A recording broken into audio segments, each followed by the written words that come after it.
Hey, what is up, everybody? And welcome back to Mile Higher Podcast, episode 333. And you guys, today we are getting into a fascinating topic. I am so excited for this episode. I have so much to say. Josh and I have so many thoughts. We actually started watching this documentary on Bryan Johnson, who we will be speaking on today. And it's called Don't Die. It's a new documentary on Netflix. I'm sure a lot of you have seen it or probably have heard of Bryan Johnson. But after we watched it, we basically did a 2-hour at-home podcast by ourselves. And we were like, we need to sit down and record an episode on this because we just have so many thoughts.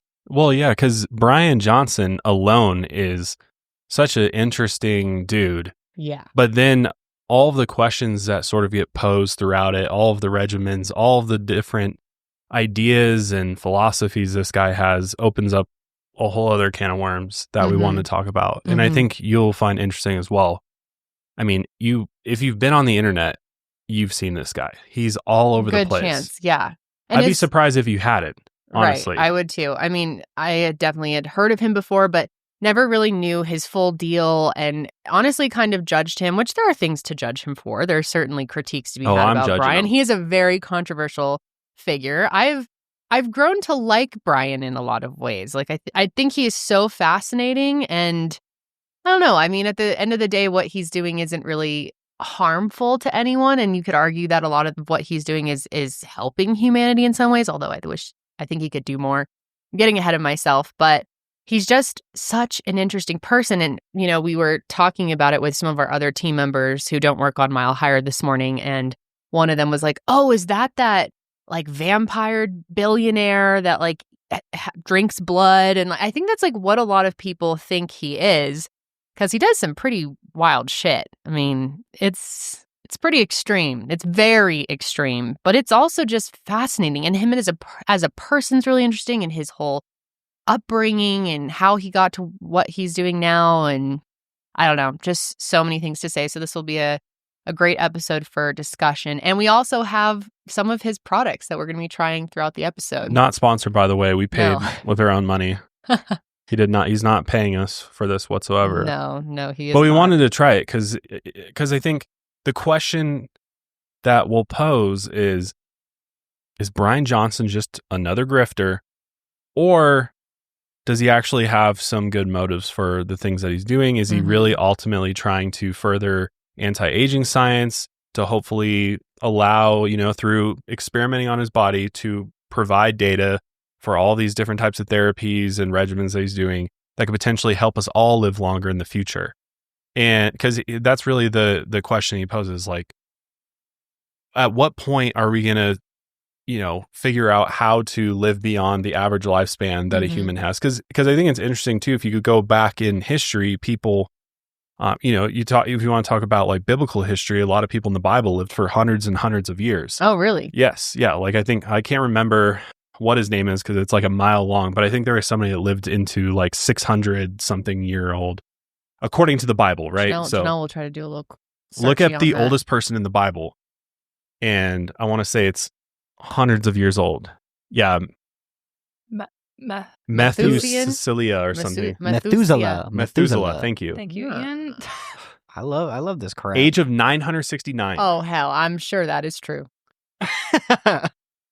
So what's interesting though is I wonder I assume Bryan Johnson probably knows about, the lifespans of individuals from, prior history, because Bryan Johnson is a former Mormon. Yeah, which makes the story even more interesting. It does. So I think the way, we're not just recapping the documentary by any means. We're actually we've done a lot more research, and we're going to give you a more complete view and detailed view of who this guy is, where he came from, and sort of give you the story of how he went from point A to point B and what happened in between to now in the last 4 or 5 years, this quest that he's been on, this experiment he's subjected himself to live forever. And well, I think that's more of a gimmick. I think that's a marketing strategy for him. I don't think Bryan truly believes he is going to become immortal.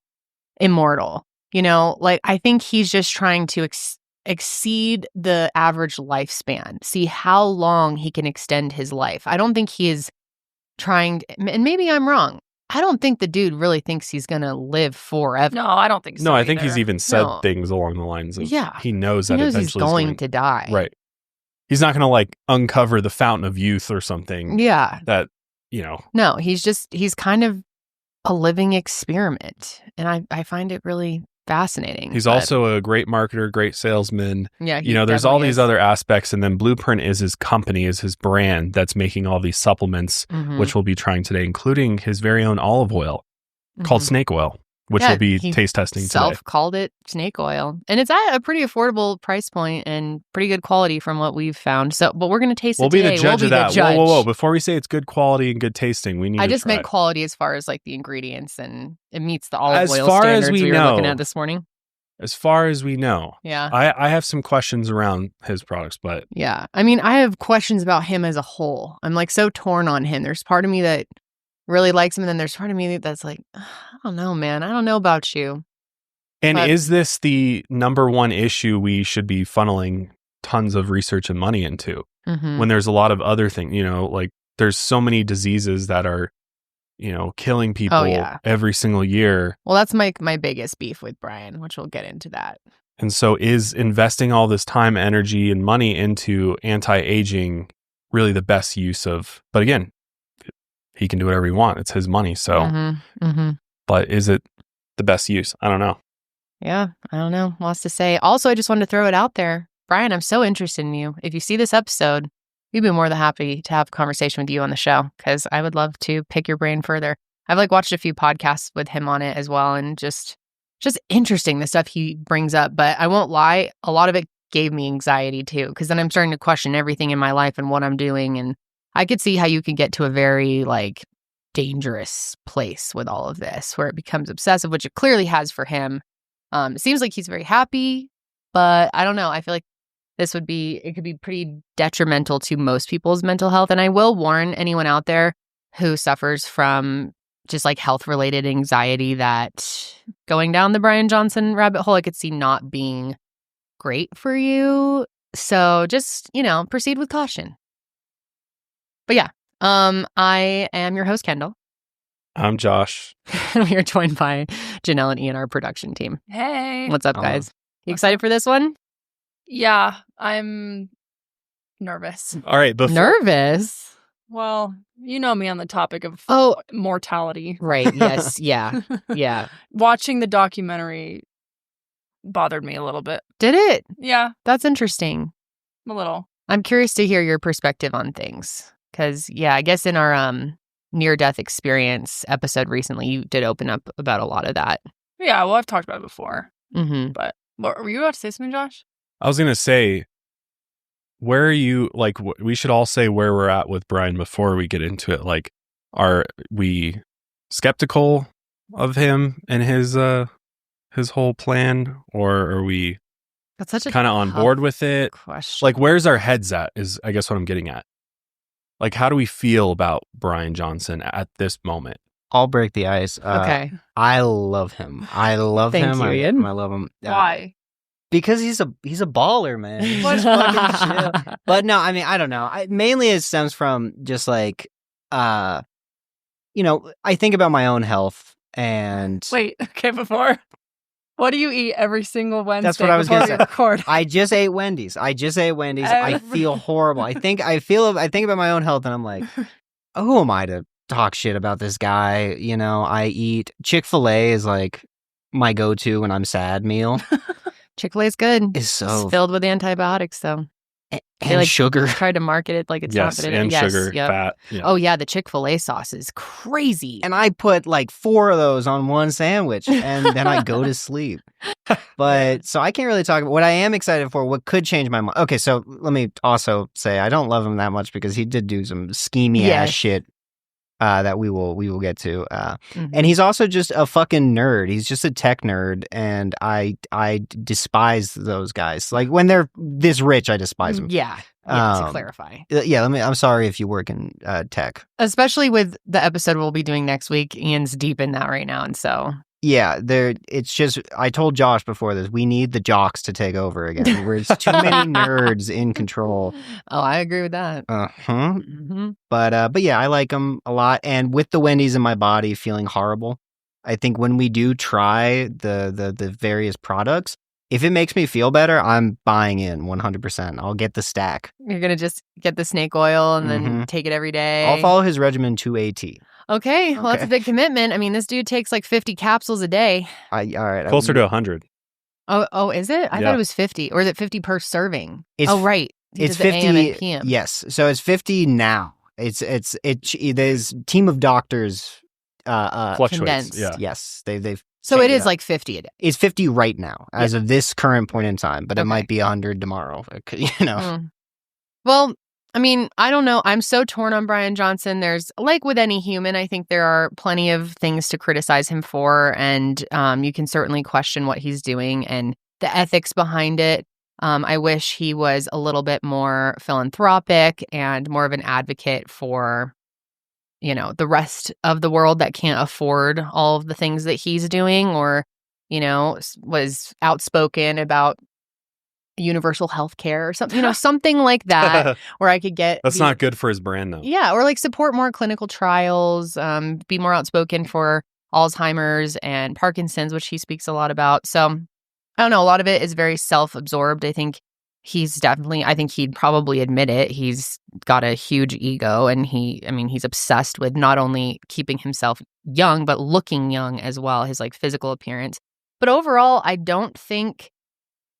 there are so many other horrible rich people out there that are doing literally nothing, and at least he's volunteering himself as a guinea pig, and we're learning a lot from him. So I don't know, I kind of fall somewhere in the middle. If I had to like rank him, I'd say I give him like a 7, maybe an 8 even. I don't know. And like I have a lot of sympathy for him because he has gone through a lot in his life. I think he struggles a lot still, even though he says he's the happiest he's ever been. But I think a lot of his mental health, which we will get into again, I'm like kind of jumping ahead here. But I think he is still working through a lot of that. And I have sympathy for him in that regard, I don't know. I think a lot of what he's doing is due to things that he went through as a child. So, he's on his own journey, that's for sure. Yeah, he's certainly on his own journey. I'm not a fan. Really? Not a fan. And quite honestly, I think he may be doing... from like days ago when we watched this. Yeah, well, the more I've learned about him, the more I've looked at what he's doing, and because I've started looking at some of his content, I'm getting served his content every time I open my phone, and it's really starting to piss me off because he's trying to sell me shit constantly. Yeah. And I think he's borderline a grifter, and if I had to predict that once the hype around his whole spiel cools down a bit, he's gonna end up being a full-blown grifter. But that's okay. But it's not. I'm ranking him on what I know about him now, which I have deducted points from some of the bad shit that he's done and just kind of like asshole moves. Yeah, and like if we remove that from the equation, we look at it and just look at him purely as Bryan Johnson, Blueprint the brand, the guy behind this project, whatever. Mm-hmm. I also wholeheartedly disagree with his philosophies across the board on health, on life. All of them? Yeah, I think he's missing the mark majorly. But who are you to say what the mark is? And this is my own personal opinion, right? That's all. I'm not saying that I have the right answers. I certainly don't. I think you're speaking too broadly because I know you, and I know that there's several of his philosophies that I just know that you align with. Okay, well, please point those out to me when we get to them, because I will. Like basic things like getting enough sleep and human connection being a vital part of our health. I think you would. Yeah, but I didn't need Bryan Johnson to tell me that to know that. That's like that's just I wasn't saying you learned it from him, but I'm saying like you do align with some of his values. You're not like No, I'm not saying vehemently. I'm not saying opposed. everything I disagree with. I'm saying if you look at it from a bird's eye view of what he's doing and what he stands for and what the whole experiment is, I disagree with. If I were him and I was in his situation and I had the money he has and I had the capabilities of connections and things that he had, would I forego this quest? No, because I feel like there's better use of, I agree. The money. I wouldn't be doing what Bryan is doing if I had the money I have now or the money like his money. I would just never. But also, we'll get into it. But the ideals around what should govern your life, this whole idea of being sort of operating life like an algorithm and sort of moving into some of those ideals. Oh yeah, I think are where I sort of get off the ship, because I think it's potentially moving in a dangerous direction, and I worry about having people overanalyze their health could be potentially worse for their health in the long term, and then making people feel like they're unhealthy, so that then they see you being this insane specimen who's also selling things that are called longevity mix. That the psychological effects of that, like there's definitely a psychological game that he's playing and that his company is playing in its marketing schemes, and I think it could be a bit predatory and I agree, and it's psychologically affecting people in a way that's making them get their wallets out and buy this, because not to say that the ingredients don't do the things that they do, but it's kind of selling this dream, kind of like join this dream of a healthier you. And you could, if you do the things that I do, I take this every day,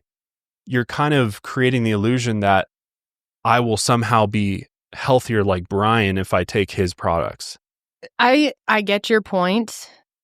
I just think that at the end of the day, I mean, I'm with you that there's nothing about his lifestyle and what he's doing that speaks to me in any way. I wouldn't want to be like him. I just don't think there's anything wrong with him doing that. And I think people have they have the ability to buy these products or not. They're not crazy expensive. I think one thing I like about him is that he does put out the majority of his routine and the information that he's learned, his ideas is just free and available to people online. He does sell a few products, and like he has a whole store. But so does like a million other people. Tons of all those people like ethically corrupt because they're selling something that they're telling people is going to make their lives better, whether it's not even health supplements. It's still like the person's choice to buy them. But he's not selling it with the idea that like this is going to make you live forever. These are healthy items that a lot of people are looking for, and they're going to buy anyway. Like I wouldn't put him in the same category as like Liver King. No, and that's why I said he's not there yet. But if I had to predict, he could move further in that direction the future. Yeah. If the hype around what he's doing dies down, because I think there's also this need and want to remain in the spotlight, as seen in the documentary. He clearly loves the attention. He's obsessed with, for sure, with people talking about him, good or bad. Mm-hmm. I think a lot of his whole mission is to be just a well-known person, like make his mark on society, because he's so afraid of death that he wants to live on when he's no longer here. Right. And so I think there's also this emphasis on physical health, when I believe mental health is equally as important, if not more important, than your physical health. But he does speak about some of that, he does do some stuff for that, which is great. Mm-hmm. But I think he would also argue the two go hand in hand, which they do. Mm-hmm. If a lot of times, if you're not physically healthy, then your mind is going to be affected and vice versa. Mm-hmm. So I think he would argue like, well, yeah, but if you are in great physical shape, then you'd be in a lot better mental shape, which he actually does argue that, because in his early life, he was talking about how he was suicidal at one point, essentially. Mm-hmm. And once he made a lifestyle change and completely changed his ways of everything, that now he claims he feels better than he ever has. Mm-hmm. Is that true? I don't know. That's up to him to, say if it's true or not. But I think, he would argue that they go hand in hand. And also, I don't really I think that is it kind of a shame in some ways that he has millions of dollars and he's not like, I wish he was using that money to get studies that are actually going to provide information that we could, really tell what these types of lifestyles have effects on people. But it's hard because it's just him doing that for the most part. Mm-hmm. So like, yeah, I wish he was doing that and using his money to really try and better society as a whole. But that's, at the end of the day, he can do whatever the fuck he wants. It's his money, and it would make me free will. Support him more if he was more, philanthropic in that way and like fighting for everyone else. But he argues that he kind of is by being the test dummy for some of these things. And a lot of what he's doing, a lot of the science behind is pretty fascinating stuff. I mean, I think people are quick to dismiss it because it's so new. But if he's willing to volunteer himself to do it and take the risk, like I'm interested in that. Just overall, I don't see him as such a huge problem. I mean, I think there's some of the things that he's doing to himself that are definitely dangerous and like possibly crossing a line. But it's not stuff that he's like, body. Right. It's not stuff that he's promoting. None of the things that he's selling or his lifestyle is like dangerous as far as I understand. Versus Liver King, to me, what he was promoting. Yeah. Dangerous. So many other people out there that are promoting these types of lifestyles and they're selling this one specific way or trying to get people to consume things that could potentially be harmful to them. That's, to me, the stuff that I have more of a problem. The stuff that he's selling, if you look at the ingredients, it's found in a lot of health supplements. Yeah. And like you said, Kendall, he's not over here telling you to eat raw meat like Liver King is, where it's potentially poisonous. I mean, we have people right now who are pushing to drink raw milk. Yeah. When science shows that can be harmful. Oh, here comes the raw milk comments. That's fine. I knew that. Bring it on. Whatever. Raw milk comments? Oh, yeah. I mentioned it on one of my shows that it was dangerous. And like people were like, oh my God. But especially now with bird flu, shit's fucking dangerous. But what I'm saying is the stuff that he's selling cocoa powder. Mm-hmm. And he's selling olive oil, and he's selling a longevity elixir type of thing, I guess. A potion? A potion, I don't know. But if you look at the ingredients, it's all stuff that you can buy separately, and you just put it together. But so are a million other people. If you scroll social media for 5 seconds, you're fed 15 ads about the next greatest thing that's going to snatch your waist, or the Ozempic, plant-based Ozempic. Yep. Or, drink this and you'll have better sleep, or do this and your depression will be cured, blah, blah, blah. So is anyone that is selling a supplement or something for your health that's not my argument at all. I hear what you guys are saying. We're getting so deep into this. No, I hear what you guys are saying, and I'm not discounting the fact that this is all scientifically backed. He lab tests everything. That's great. It's all clean ingredients. I believe his products are high quality.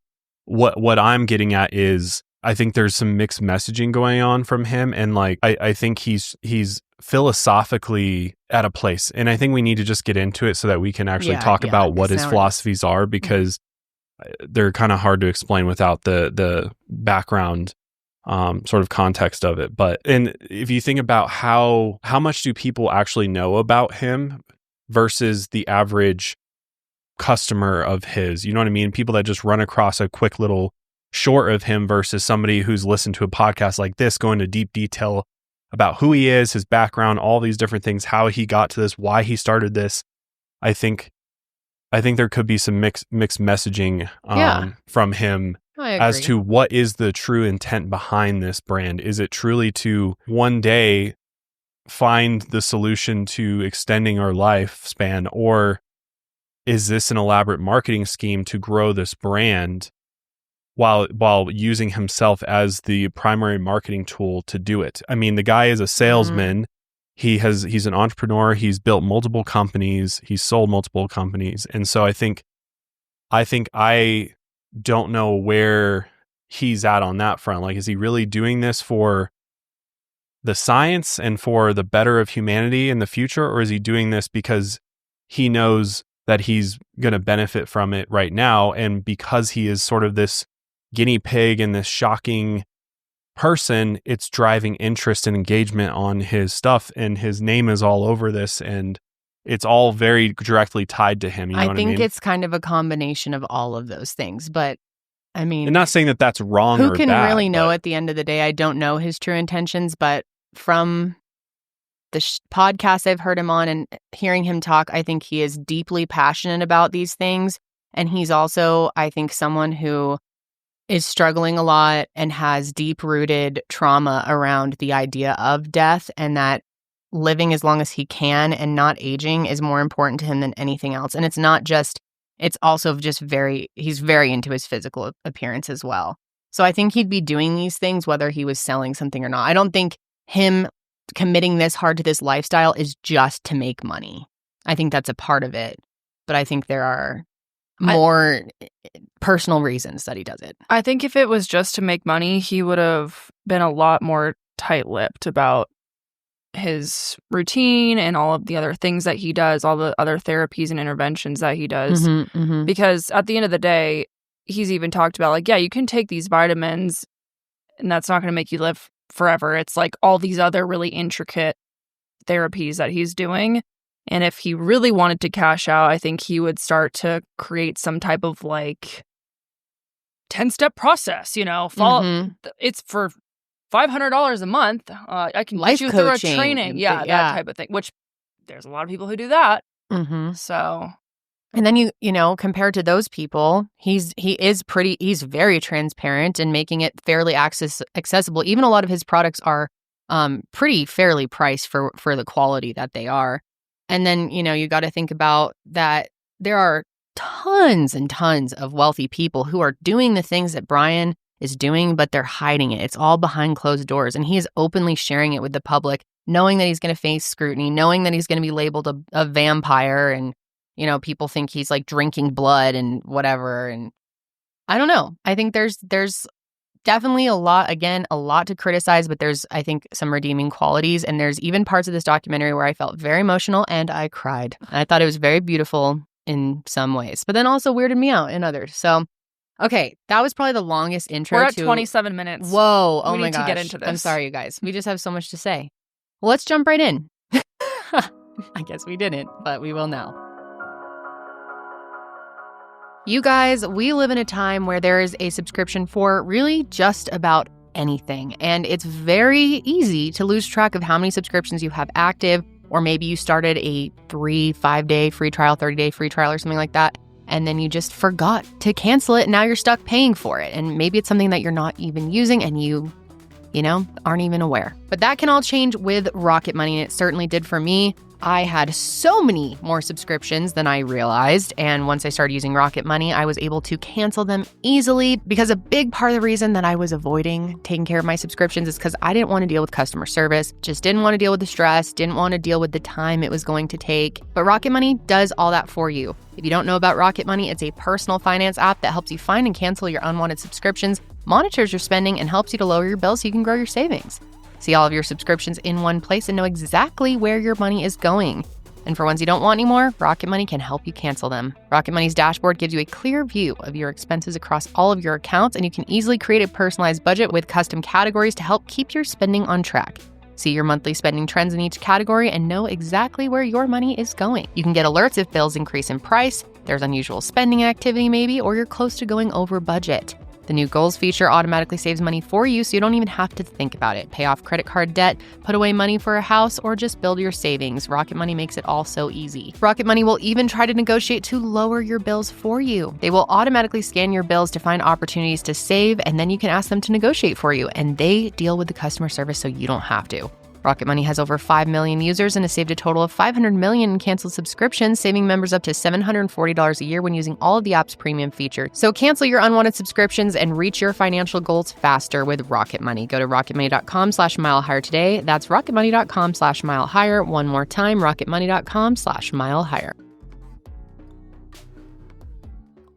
All right, so Bryan Johnson was born on August 22nd, 1977 in Provo, Utah, and raised in the small town of Springville. His parents, Richard Johnson and Ellen Johnson, divorced when Bryan was young, and he was mainly raised by his mother and his stepfather, as well as his grandparents who owned a farm. Now, Springville is a commuter town with most of its 35,000 residents commuting to other larger cities for work. Bryan's stepfather owned a trucking company and would often spend long stretches on the road, which is why his mother relied on his grandparents to help raise Bryan and his 4 siblings. Bryan's grandfather owned a farm that raised horses, and he and his family spent most of their childhood outside harvesting alfalfa, corn, and caring for the horses on the farm. And Bryan said that Springville was, quote, a fantastic place to live. There's so much to do. water ski, snow ski, mountain biking, climbing, fishing. We are all very close. We always hang out with one another, and we never really had sibling problems growing up. The other important fact about Springville and Bryan's family in particular is that they were very involved in the Mormon church. Bryan was deeply involved with the church throughout most of his life, serving as a missionary at age 19, and he initially planned to spend his entire life in Utah and stay close to the church. This became hard to reconcile when Bryan's dad, Richard, turned to alcoholism and drugs following his divorce from Bryan's mother. Richard said, quote, "I wasn't sure to have a girlfriend or do a line of coke or go to temple or drink a bottle of scotch."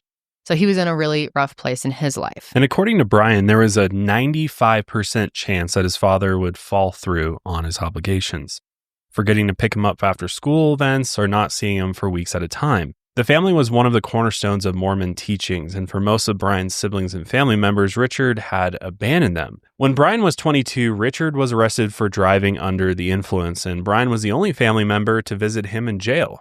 According to Richard, Bryan, quote, "gave no words of judgment, only encouragement." This is one of the parts of the documentary that I just started crying a lot because it was so emotional listening to his dad talk about how hard this time was in his life and how everyone else abandoned him and wrote him off. And Bryan came to jail and was able to solely give him encouragement. "You've got this, Dad. You can do this." Like pretty much saved his life, which isn't easy to do, especially because his mother explained that Bryan had the most like trauma from the experience with his dad, that he was always the child that was waiting for his dad to come, like still had hope that he was going to come around, like wanted that relationship so bad. And he never really gave up on his dad, no matter how much he had hurt him throughout those years. And now they have this beautiful relationship. And it was just, the family relationships in this documentary just really, really got to me. And I know a lot of people think it's really weird, but I don't know. I thought it was mostly beautiful. I can see that. No, I think it definitely speaks to his character, that I think he's a human being. He's like not very judgmental. I mean, what do I really know about him? I've only seen whatever, but like he seems like a fairly like open person. And I mean, again, this is based off of what we've seen, right? You know, that's been edited for us, so it's hard to say that with full confidence. But I think if we go off of what his father has said and you know, recounting their experiences, I think it does speak to his character on some level that he's. But it's like, wouldn't most of us do that for our parents? A lot of people wouldn't. I mean, I don't want to get into like my personal family stuff, but like I have family members who, other family members have chosen to just cut them off, and there was never that, you know, whatever. It's a totally different situation. But I think it just said a lot about him because he was able to see through that his dad, you know, just needed help because he was traumatized by the church as well. And I don't know. I could go on forever. Continue. But Richard wasn't the only issue the family had to deal with. According to Bryan's mother, Ellen, the family had to scrape by, and often Bryan would give up his lunch money to contribute to the family funds. So I don't know if I believe that, frankly. She was the one who said it in the documentary, so that makes me believe it a little bit more.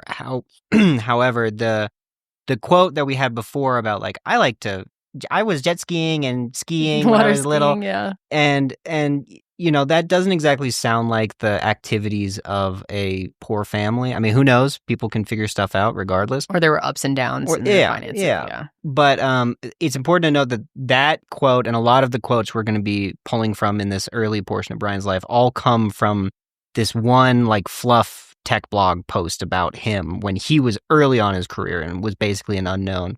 And he wasn't like trying to sell himself. Whereas I think this whole like, our family had nothing trope is more of like this current day trying to mythologize himself. Like I came from nothing and I brought my family up with me. Yeah. And so don't judge me for my wealth either because I'm self-made. And I see what you mean. I think it's worth just keeping in the back of your mind as you go through this and just. Because again, we don't know what we don't know. Right. We weren't there. We don't have access to their finances. We have no idea of knowing what the situation actually was. But I think it's a possibility that you have to at least entertain without, you know, further proof. But anyways, as we mentioned a little while ago, Bryan became a missionary at 19, which is pretty customary for, devout Mormon followers. It's just part of the Mormon journey, and he spent 2 years on a mission in Ecuador for his church. Now, Bryan's time in Ecuador was very important to him. He said, quote, "It was an incredibly rewarding yet difficult experience. I didn't know the language. I was sick with worms, slept with fleas. We did a lot of proselytizing and service, such as helping people build houses and things like that." I get that. I went on mission trips as well. And I think that's an admirable thing to do. Do I agree with the mission behind it? What comes with the mission? Yeah. Like, it would be great to just do those things without them. Right. But I won't get into that right now. Yeah. That's a whole other can of worms. But after spending 2 years in Ecuador, Bryan was overcome with appreciation for the American way of life. He thought the roads were better, the sidewalks were cleaner, and even, quote, "The experience of walking into a grocery store brought me wonderment." Wonderment. And what was the other element of the American way that Bryan appreciated? Making that moolah, baby. In 1998, Bryan attended Brigham Young University in nearby Provo, Utah, where he bought his first cell phone. And the guy who sold Bryan the phone asked him if he wanted to sell phones for him. And Bryan thought, quote, "Wait a minute, if I can sell phones for him, why can't I have people sell phones for me?" And so he found out which phone carriers paid the highest commissions and bought cell phones directly from the distributors. And then he would give them to his friends, who would then sell them to around 3 or 4 people within their friend groups. And the system became so efficient that Bryan eventually did nothing but just handed the phones over to his friends, and he would make $200 per sale. So not too bad. And this was only the beginning for Bryan. He wanted to build something more profitable with more risk. Bryan and his brother started Inquest together, which is a VoIP, voice over the internet protocol company that aimed to combine the video call capabilities of Skype with instant messaging, similar to how Zoom works today. Yeah, Zoom, Slack. I mean, Skype works that way now too. So they received $500,000 from angel investors to deliver the 1.0 version of the product. However, after 9/11 and the dot-com bubble implosion of 2001, they burned through all of their cash, as many did, and the company failed. Bryan said, quote, "Looking back, we were really naive. We did not have the proper expertise." However, Bryan was money hungry. Instead of trying to create a company for the new volatile world of software development, he and his brother got into a deal with a real estate venture in Utah. The two of them funded a $70 million mixed-use real estate development. This complex would have spaces for both apartments and retail office spaces. And during this time, Bryan was still attending BYU. He got married and had his first child. Most of the information from this time comes from, as Ian mentioned, the 2010 tech blog. But even then, the author mentioned how, quote, "There is no such thing as dabbling when it comes to Bryan's business ventures and personal life. It's just important to keep in mind." However, between the construction project, school, and paying the expenses for his growing family, Bryan was broke. He needed to find a part-time job to support everything in his life, and he ended up being a door-to-door salesman for a credit card processing company.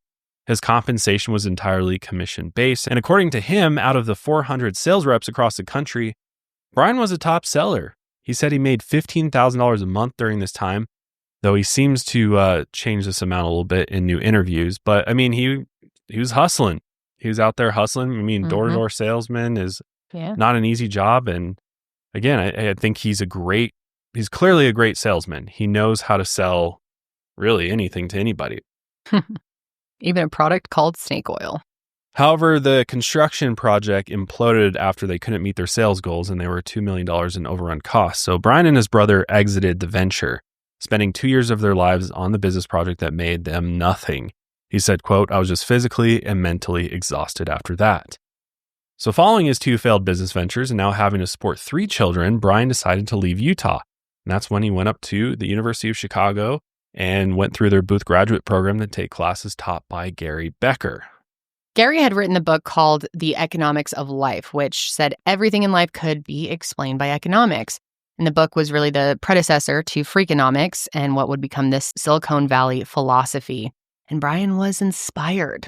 He decided that he was done selling credit card processing door to door, and he tried to complete an internship at Sears, but found it to be, quote, "It was the most unsatisfying thing I had ever done in my life." Before Bryan quit Sears, he had an idea. PayPal was now the only online payment processing program, which now had become a business area that he was familiar with.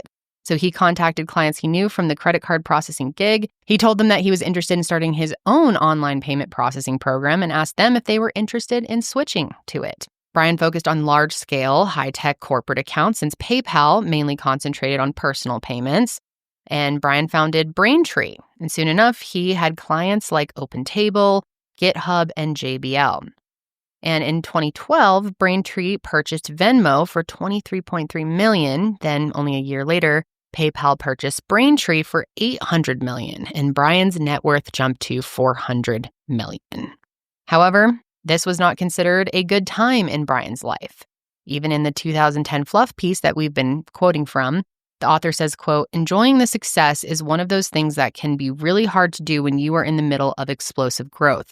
Every day is spent playing catch up, and new problems seem to arise the moment one is solved." Because Bryan was working 24/7, and he had really stopped caring about his personal life or his young family. With Bryan's life now split between 3 children and a very successful but busy company, he had less time for his Mormon faith. And as stated before, Bryan didn't dabble, and he had given his entire life to Braintree.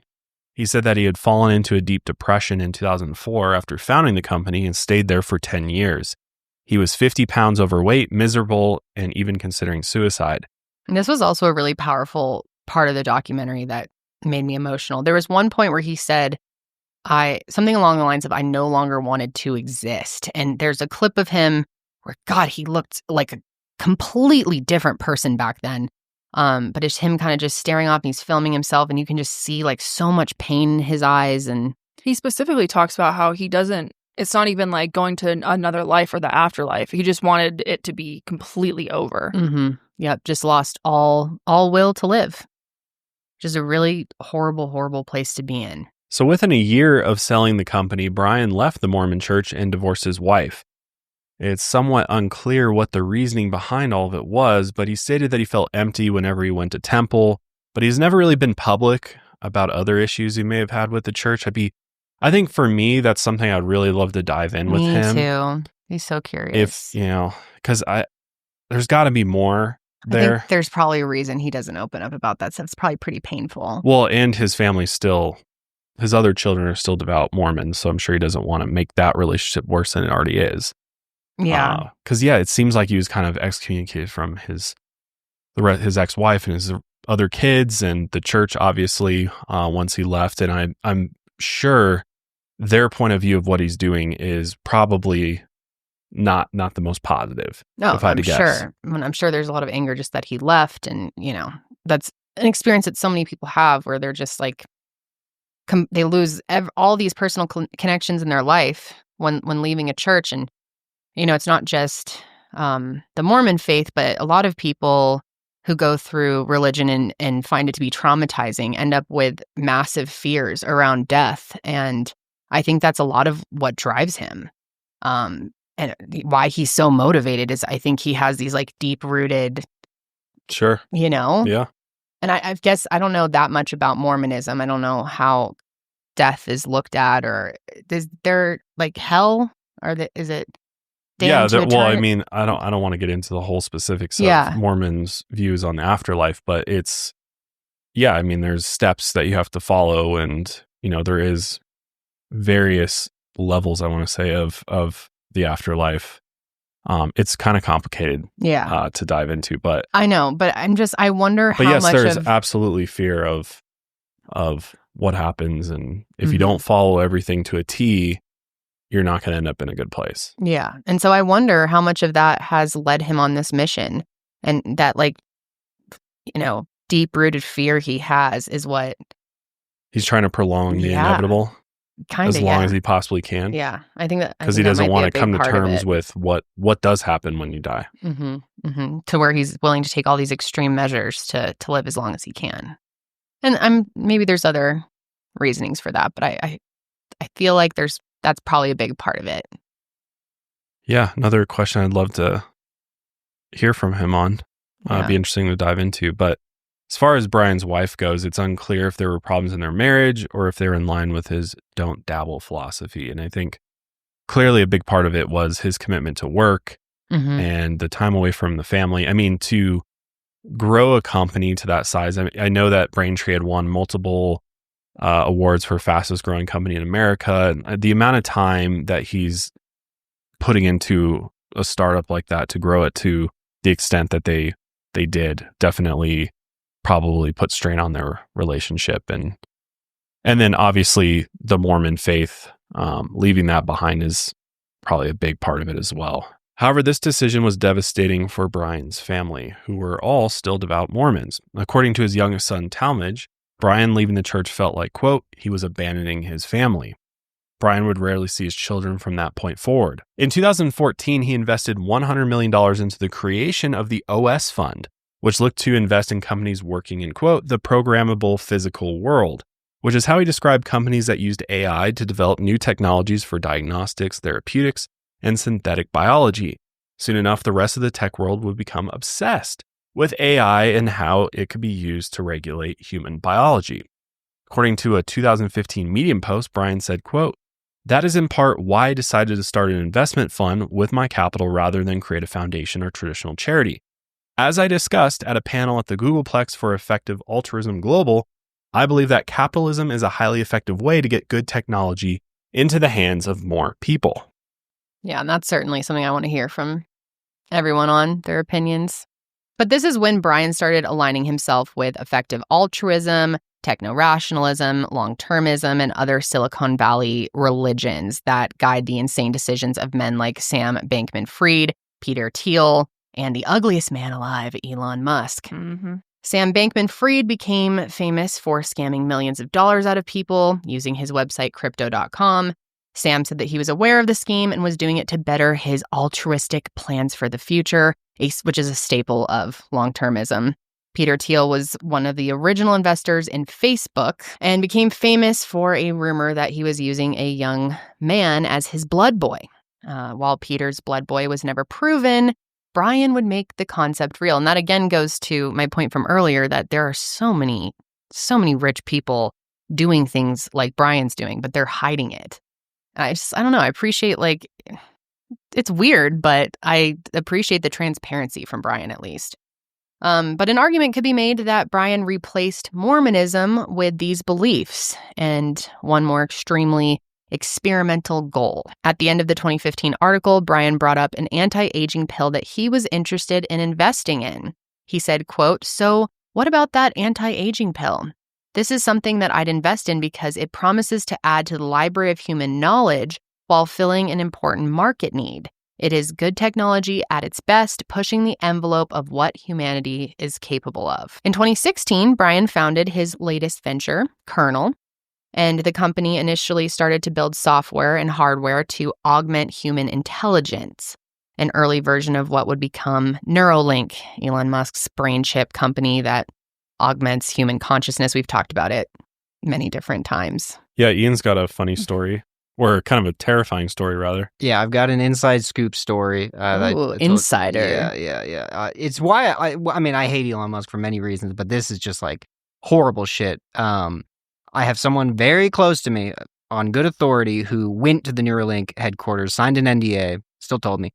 Thank you. Went to the Neuralink headquarters, and basically, when you walk in, I don't know if it's the same way, but there are posters on the walls that say, think about taking a break. Why don't you just work a little bit more instead? Propaganda-style posters all over the place.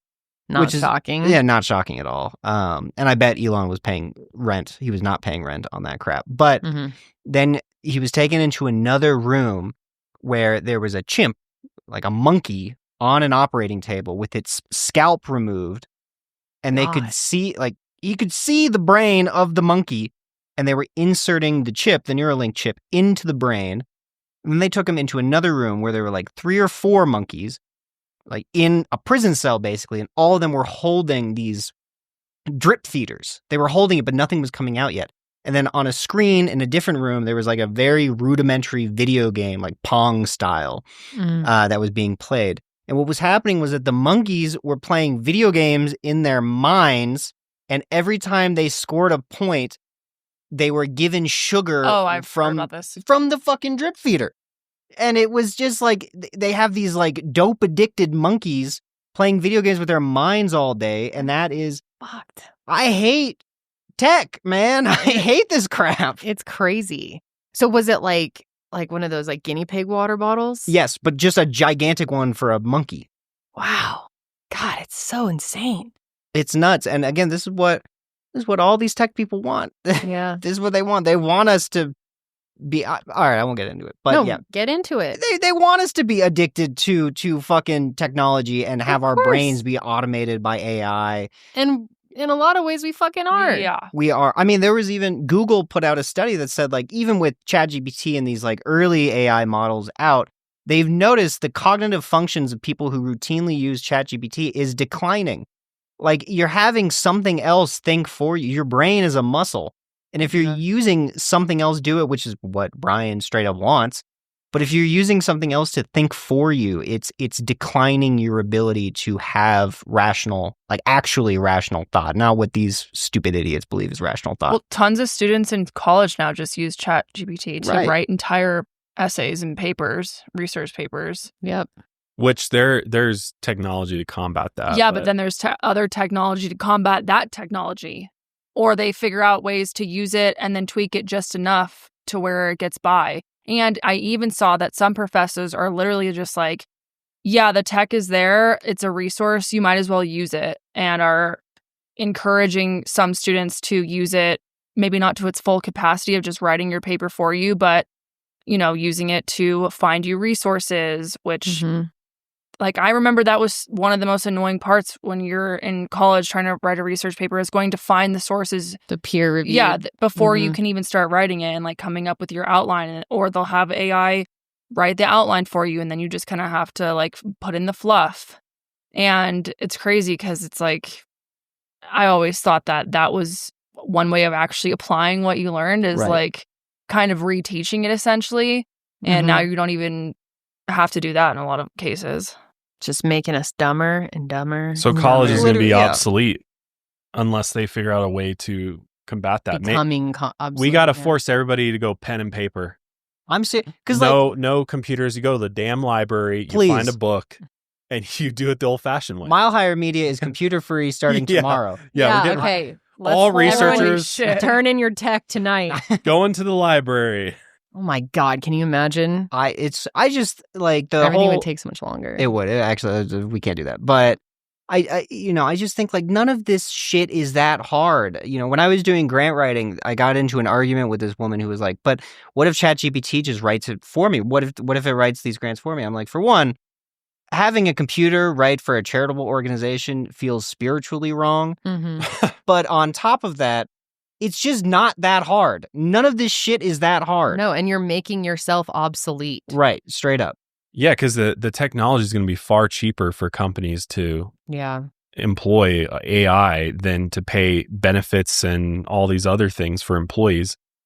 And then they have 24/7 efficiency. I mean, that's the problem, is that's where we're headed, is I know. People's jobs are going to be eliminated because there's going to be no need for it. Yeah, then what? We're going to hit a point where it happens quickly, too. We're already seeing so much of it now, but it's going to spiral fast. People in the tech industry are already freaking out because their jobs are going away first, because they're already utilizing AI in all of these tech roles, including computer programmers, are all freaking out. Everybody that got a computer science degree is freaking out because AI is going to be able to, and Zuck has talked about this, all of the tech moguls have already talked about how as soon as their AI can program better than their programmers are done. They'll have like one person that oversees the AI, but the AI is just going to program at a faster rate, more accurate, and come up with better code than any human's going to be able to come up with. It's a bad time to be in the tech world, for one, and I know it's a bad time to be in all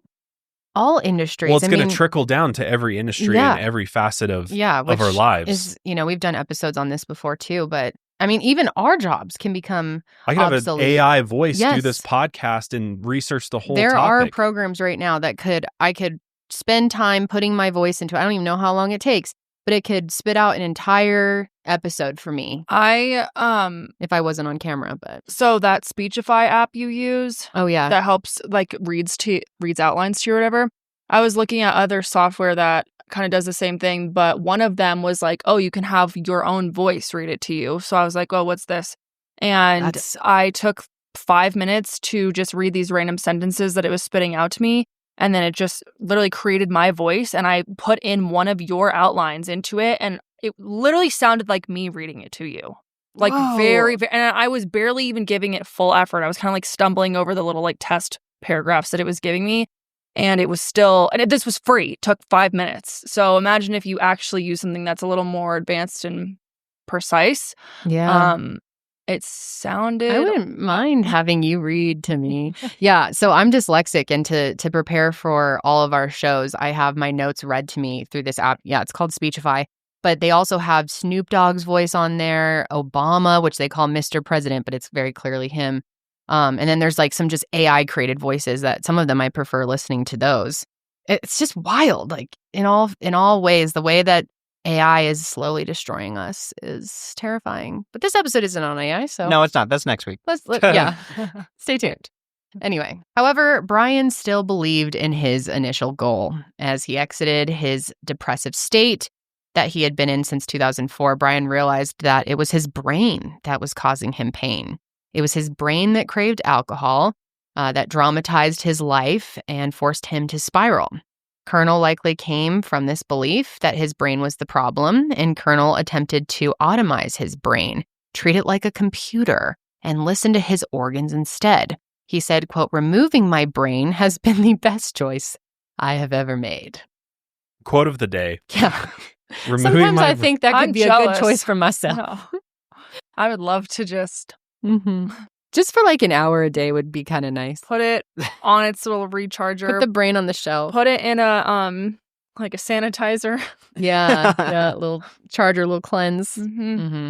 But one could argue that technology is at the brunt for a lot of the mental anguish and trauma that we have. Oh, for sure. I know it's what's causing mine. My doom scrolling is definitely not doing good things for me these days. So as much as technology could potentially solve that issue to some extent, it's also responsible for a lot of the harm it's done to your brain. We were never in multiple ways. We were never meant to be fed this type of information on the scale that we are. We were meant to see like 7 people a day. Yeah.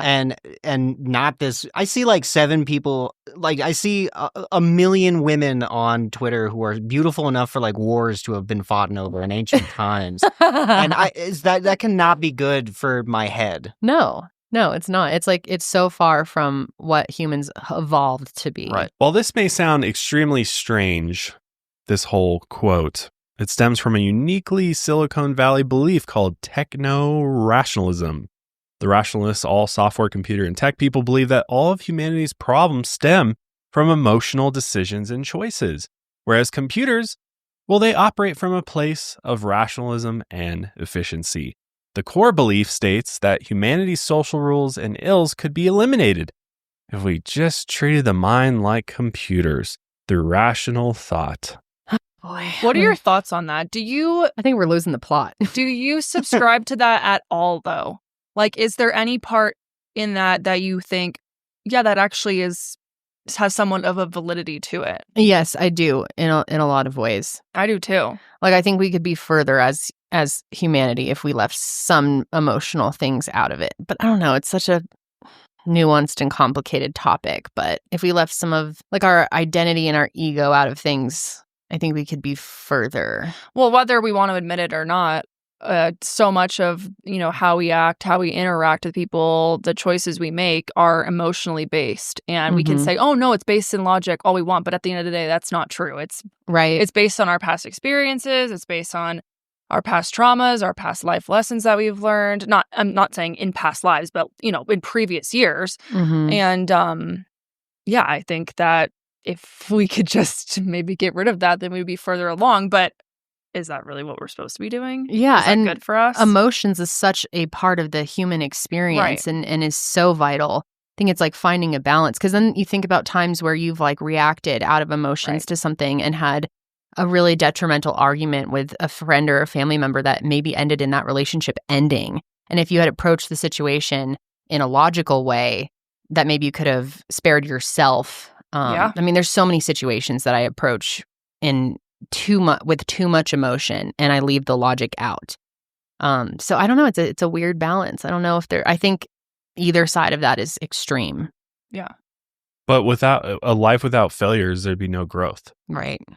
And human evolution would effectively stop because there'd just be no need for us to evolve naturally. Mm-hmm. Almost like it's happening right now. Yeah, it seems like we're headed that way. And we got this far. We made it this far, right, as human beings. And I worry that we will completely lose ourselves and the point of it all. I mean, then it's just, what kind of world is it where we're all just a bunch of cyborgs walking around being told what to do by some algorithm? Yeah. And I think it's so far from what we're meant to be. We're completely disconnected from everything else that's going around us. Because would that, you know, AI, whatever you call it, that technology even consider anything that it doesn't know? Like, how is AI going to know about the paranormal? How does it have any way of it would probably be like, the paranormal is completely bullshit, and you're just imagining things, and it would take all the mystery out of life and all of the experiences in life that can't be replicated by technology. And deep thought, and if you just think so rationally and logically about everything. And what about the soul? And what about spirituality? And all these other things that are important to the human experience and to our evolution? Could it stop a lot of pain and suffering and potentially lots of destruction? Maybe, but it could cause it in other ways. Mm-hmm. Like you gotta weigh it out, right? And is it good for our health? Which is something that Bryan actually argues that it wouldn't be in some of his teachings as well. And what's the most significant factor of all these emotional choices? Love. What does that mean for love? In June 2016, Bryan started dating a woman named Taryn Southern. Taryn had been a contestant on American Idol, TV guest star, and a social media influencer. Bryan was immediately taken by her ability to use social media to her benefit. And like all these wealthy techno boys, Bryan may have made hundreds of millions of dollars, but he felt he hadn't received the same recognition as these other tech giants like Elon Musk, Zuck, and Bezos. Bryan saw Taryn as a key to building his audience, and he said, quote, "Loved the way that her brain worked." He immediately became involved in every aspect of her life. He promised to marry her, support her financially for the rest of her life, and even flew her to Colorado to meet with his wellness doctor and get her on the same regimen he took because he wanted her to, quote, live forever. And within a month, Taryn met Bryan's children, who were living full-time with his ex-wife in Virginia. And soon after that, she moved into his home in Venice Beach. However, things soon turned strange. He also asked her to provide a complete list of every man she had been with and every sexual act they performed, as well as having her take down multiple monetized YouTube videos to, quote, protect his reputation. Yeah, so Bryan's clearly got a lot of control issues, a lot of insecurity there. Can you imagine having to think back on every sexual encounter you've had and like what you did and like what positions you were in? Like, I was literally trying to do that when I was reading through this yesterday. Like, curious. Yeah, that is a big red flag. I would have run immediately if I were Taryn. That's kind of interesting to me because he's basically taking away her autonomy, but the way that he lives his life is so based in his own autonomy of like, I have the ability to do all these crazy interventions and therapies.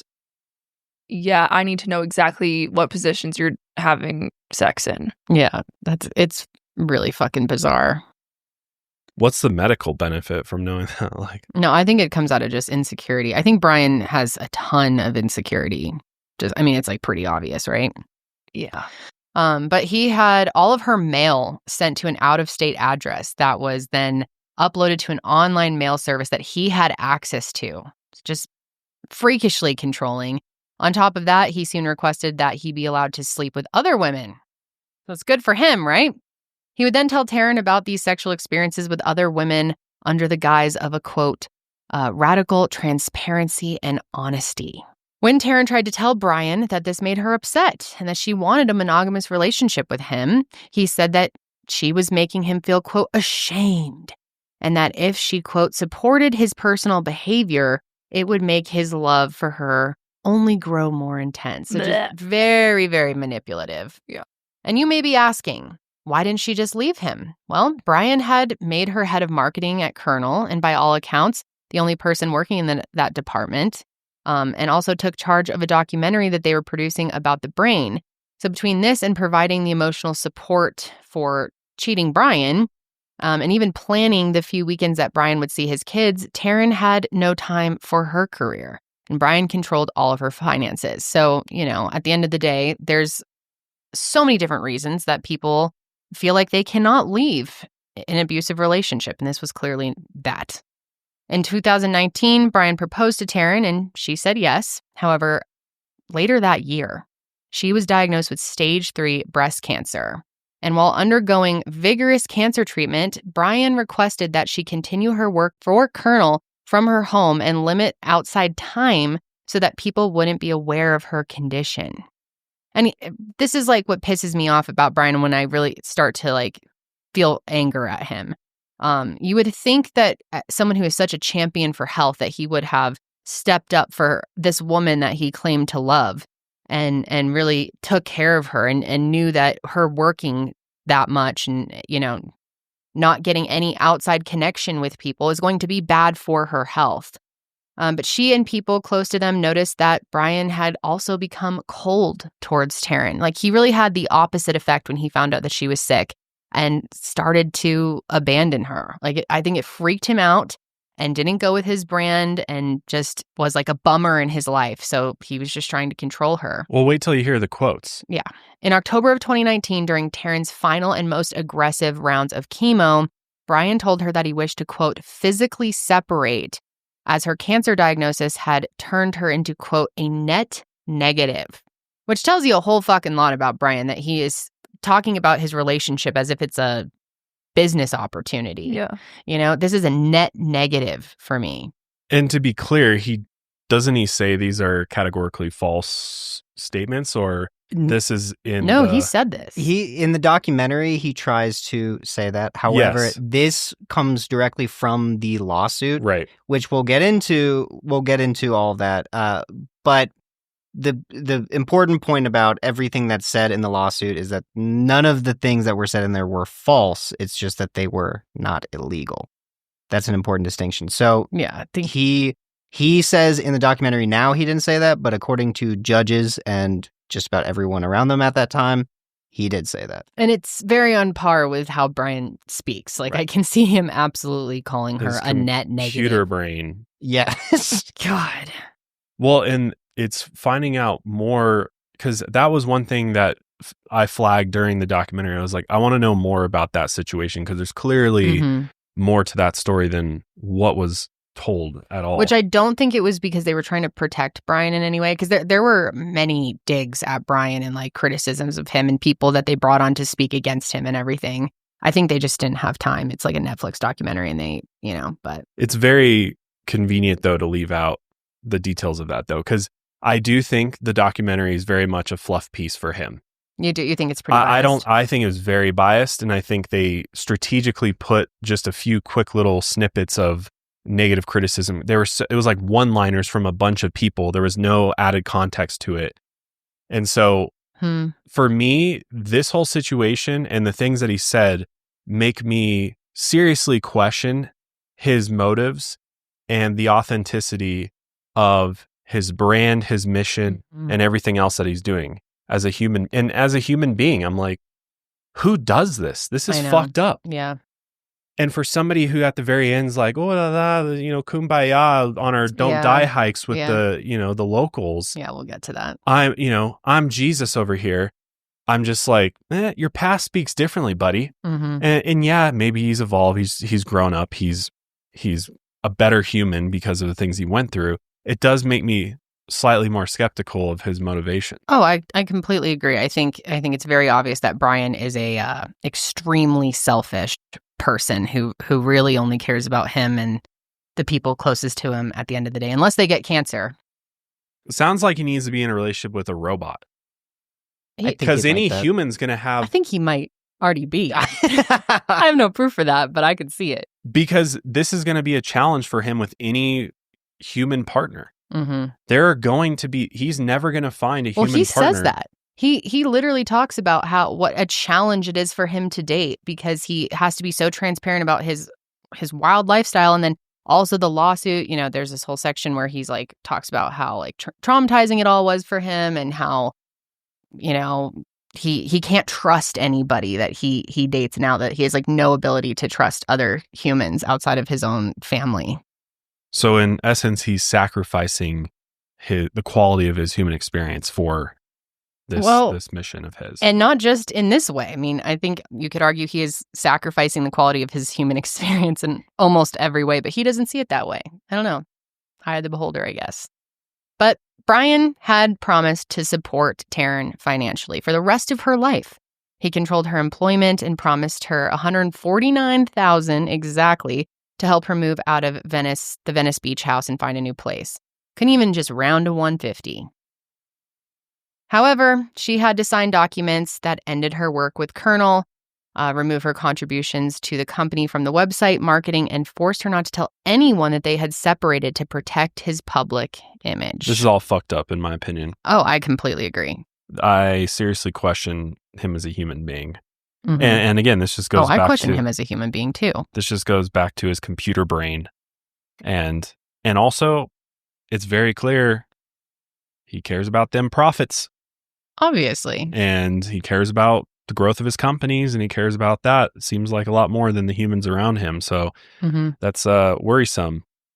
And while Taryn didn't sign this document at first, after months of further cancer treatment without any financial support, she relented and signed it. However, in 2021, Taryn sued Bryan, claiming that his verbal agreement to support her financially for the rest of her life constituted a legally binding agreement under California law as they were engaged. And his manipulative tactics throughout the relationship and breakup caused her emotional distress. However, because of a document Taryn signed in 2017 when she officially began working at Kernel, she was treated like an employee rather than a spouse, and the lawsuit went to arbitration, which notoriously favors the employers. And after 2 years, the lawsuit was thrown out, and Taryn was forced to pay Bryan $584,199 in legal fees. Come on, dude. You couldn't have just fucking... Guy's worth $400 million. Yeah. Remember that. Taryn wrote of this decision, quote, "I am now being ordered to pay a life-altering amount of money to a man I worked for 4 years, full-time at a steep discount because of his future promises. A man who discarded me when I got cancer, who reneged on his promises of support, and then bullied and manipulated me into signing an agreement that benefits only him. And it's important to note that the judge didn't find that Taryn's claims were untruthful, only that they weren't illegal. All of Bryan's actions towards her were backed up. Bryan claimed that she had once threatened him with scissors, but this was never proven nor discussed during legal proceedings." That is really, really scary. Yeah, that's a big chunk of info left out of the documentary. And that's the thing. That's the issue I have with the just not to this extent. You don't know what actually went on. They kind of like play it off like, I wonder what was the benefit for them doing that? You know, it's not like he produced this. Well, he has it listed on his website. Like, he markets the crap out of that documentary. Maybe he funded a lot of it. I'd be curious. I believe, at least, I looked into it a little bit. It seems like the documentary sprang from that initial plasma transfer he did with Talmadge, because he had tons of conversations. They were going to record it for YouTube regardless. But he had tons of conversations with Talmadge about like, oh, would you be comfortable if they did a documentary about your time living with me, da-da-da-da-da. So while I'm not sure whose idea the documentary initially was, he was involved before filming began. Like, he was deeply, deeply involved in it. So, Yeah. And also, I want to make it clear, when I said I loved him, not really. Yeah, not really. Yeah, it's more like we find him so fascinating. It's interesting, and he's just, I wouldn't put him in the category of evil the way that so many other of the richest people in the world are. Well, he doesn't even. Yeah, he's got millions and millions, but he's not Jeff Bezos rich. No. He's not Elon Musk rich, you know? No. And I feel for him because I think he struggles so much mentally and has for his whole life that I don't know. You have empathy I have his some empathy situation. for him, yeah. Mm-hmm.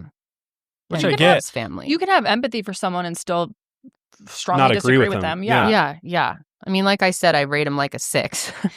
You know, like I just find him really interesting, and I think I don't know. I think so torn on time will tell. Yeah, right. Who knows what the fuck he could turn into. I think we're all hyped up on it because he's blasting it everywhere, and this documentary dropped, and he's this. We've never seen somebody like him before, and so we're all intrigued by it. But I think time will tell what his true intentions are and what is really the motivations behind this. That's all I got to say about that. I agree. I certainly agree. Well, with the legal drama behind him now, Bryan had more time to dedicate to his ultimate project. Since 2020, Bryan has committed his literal life to Project Blueprint, an experimental regimen of exercises, supplements, measurements, gene therapy, and blood therapy decided by an algorithm and a team of doctors. And all of this has one goal: don't die. Since 2020, Bryan has spent $2 million a year on his own personal health regimen, subsidizing a team of doctors who monitor his vital signs and suggest new health interventions, and he calls this program an algorithm. Here's a clip. Right now is the very first time in human history where you can say with a straight face, you may not die. You believe that? Oh, there's no question. It's hard to believe tech millionaire Bryan Johnson is 46 years old. But no matter his chronological age, he's striving for the biological age of an 18-year-old. His team of 30 doctors utilize all the latest tech. The plan is rigorous. It's actually really hard. Yeah, it is. And it burns really fast. At $2 million a year, a life like this is out of reach for almost everyone. And this is what I take on a daily basis of supplements. It's alphabetized, and we have a year's supply of everything we do. It's part of his quest to live forever, which he believes may happen in our lifetime. And what I've shown is, for the very first time, we could potentially think about ourselves improving at the speed of technology. On this day at his home in Los Angeles, he lets us into his pricey routine and his excitement for the future of the human race. I'm the first human to opt into an algorithm that takes better care of me than I can myself. He calls his all-encompassing protocol Project Blueprint. Blueprint was born out of trying to fix my own problems, but then taking care of my family, my kids and my parents, my friends. Doesn't he give like hardcore Cullen vibes? Yes, I was thinking that the entire time. Like, not only the way he looks and the whole live forever thing, but just like his aesthetics and his house with like the greenery. Well, the way it was in there filmed too was very like cool tone, kind of like dark, gloomy vibes. Reminded me of the Cullen dad. I don't remember his name. Oh, I thought you said Emmett or something. Yeah, no, that's the brother. It's Carlisle. Carlisle. He's like Carlisle. I thought you said Macaulay Culkin. No, you're lost, baby. I was like, what? Wait, who are you talking about? Cullen, Edward Cullen. Like Twilight. The vampire. Oh. Remember Carlisle, the dad, and they like lived in that really fancy, beautiful modern out in the nature They house. They're immortal. Yeah. Do recall. He wants to be a Cullen. You know, not to give too much away for next week's episode, but I did spend about an hour today reading a very important Twilight fan fiction. Oh. That is linked pretty considerably. It's going to be a wild episode, guys, next week. I'm excited and a little scared. But okay, here's a question for everybody. If you could, would you want to live forever? No. Kind of. Really? Kind of. I don't want to die. Okay. That shouldn't shock you. No, it doesn't shock me, but you really want to live forever? I don't know. I don't want to die. So what's the alternative? Death is no different than birth. Would you not want to die if everyone that you knew had already died? I don't know. Sorry, I don't mean to like put you into an existential crisis over there. Like but if I was the only person on Earth, you mean? Like only person you cared about. Like if I didn't give a shit about anyone and I was just alone? Mm-hmm. I don't know. Maybe my opinion would change a little, but I have an extreme fear of dying. Yeah. I hate the thought of it. Sometimes I'm like, I would rather be miserable, but still alive. Wow. Interesting. Because I'm literally that afraid of dying and other things dying too. Well, tons of people in our audience really resonated with what you were saying in that other episode. So I think you're definitely not alone there. What do you think, Ian? Do you want to live forever? Nah. You know, that's fine. I think about, have you guys ever seen the documentary Dick Johnson is Dead? No. Really great documentary. And the documentary, it's like her mother just died, and her father is just diagnosed with, I believe it's Alzheimer's, but a memory-based like chronic illness like that. And she kind of like she grieves for when her mother died, because she was busy so much, she didn't get to spend a lot of time with him. So it's Dick Johnson is dead. My bad. Dick Johnson is dead. I think that's what you said. I don't know what the fuck I said. Okay. Regardless, so the point of the documentary is that she wants to spend as much time with her father as possible. But then on top of that, she films him dying in like a million different ways, just to spend time with him, but also to get herself used to the idea that he's going to die very Exposure soon. therapy. Like sets up scenarios. And they're all kind of comedic. Like he's walking down the street, yada, yada, yada. And then he gets crushed by a ton of bricks. And how does she, what? It's weird. It's very, but he loves doing it with her. He's like, I love spending time with my daughter. Wait, so they're like, they like act it out? Yeah, they like act it out. They like do full on movie scenes of him dying in like 100 different ways. But at the end of the documentary, they do like a fake funeral for him, where he's pretending to be dead and listening to all these people like break down in tears over him and cry. Whoa. But he's also just like, man, people really fucking love me. And so I don't know. I think that's why I wouldn't mind dying. It's kind of beautiful. Yeah. Anyhow, that was a long tangent, but I would not want to live forever. I also don't want to fall into a case where people have to take care of me though, and that kind of like affects their like idea of me, you know, because that's, you become a burden to them. Exactly. Yeah. Exactly. Yeah, I guess that's true. Yeah, that's a big fear as well. Yeah. Personally, I got to say, I have no interest. No, you tell me shit like 85 years old, I'm out of here. I'm fine with that. I'm really fine with that. I don't want to be like suffering long in my old age. Like I would be very open to like assisted suicide if I was in a position like that. And I'm just not fearful of death in that way. I'm more fearful of dying young, or like not being there for my child. I think that freaks me out. But there is no part of me that wants to see how this fucking movie plays out. I don't want to see what it looks like 75 years from now. What if Bryan figures out the revolutionary therapy that biologically brings you to an 18-year-old at 85? And at 85, you're like, damn, I feel better than ever.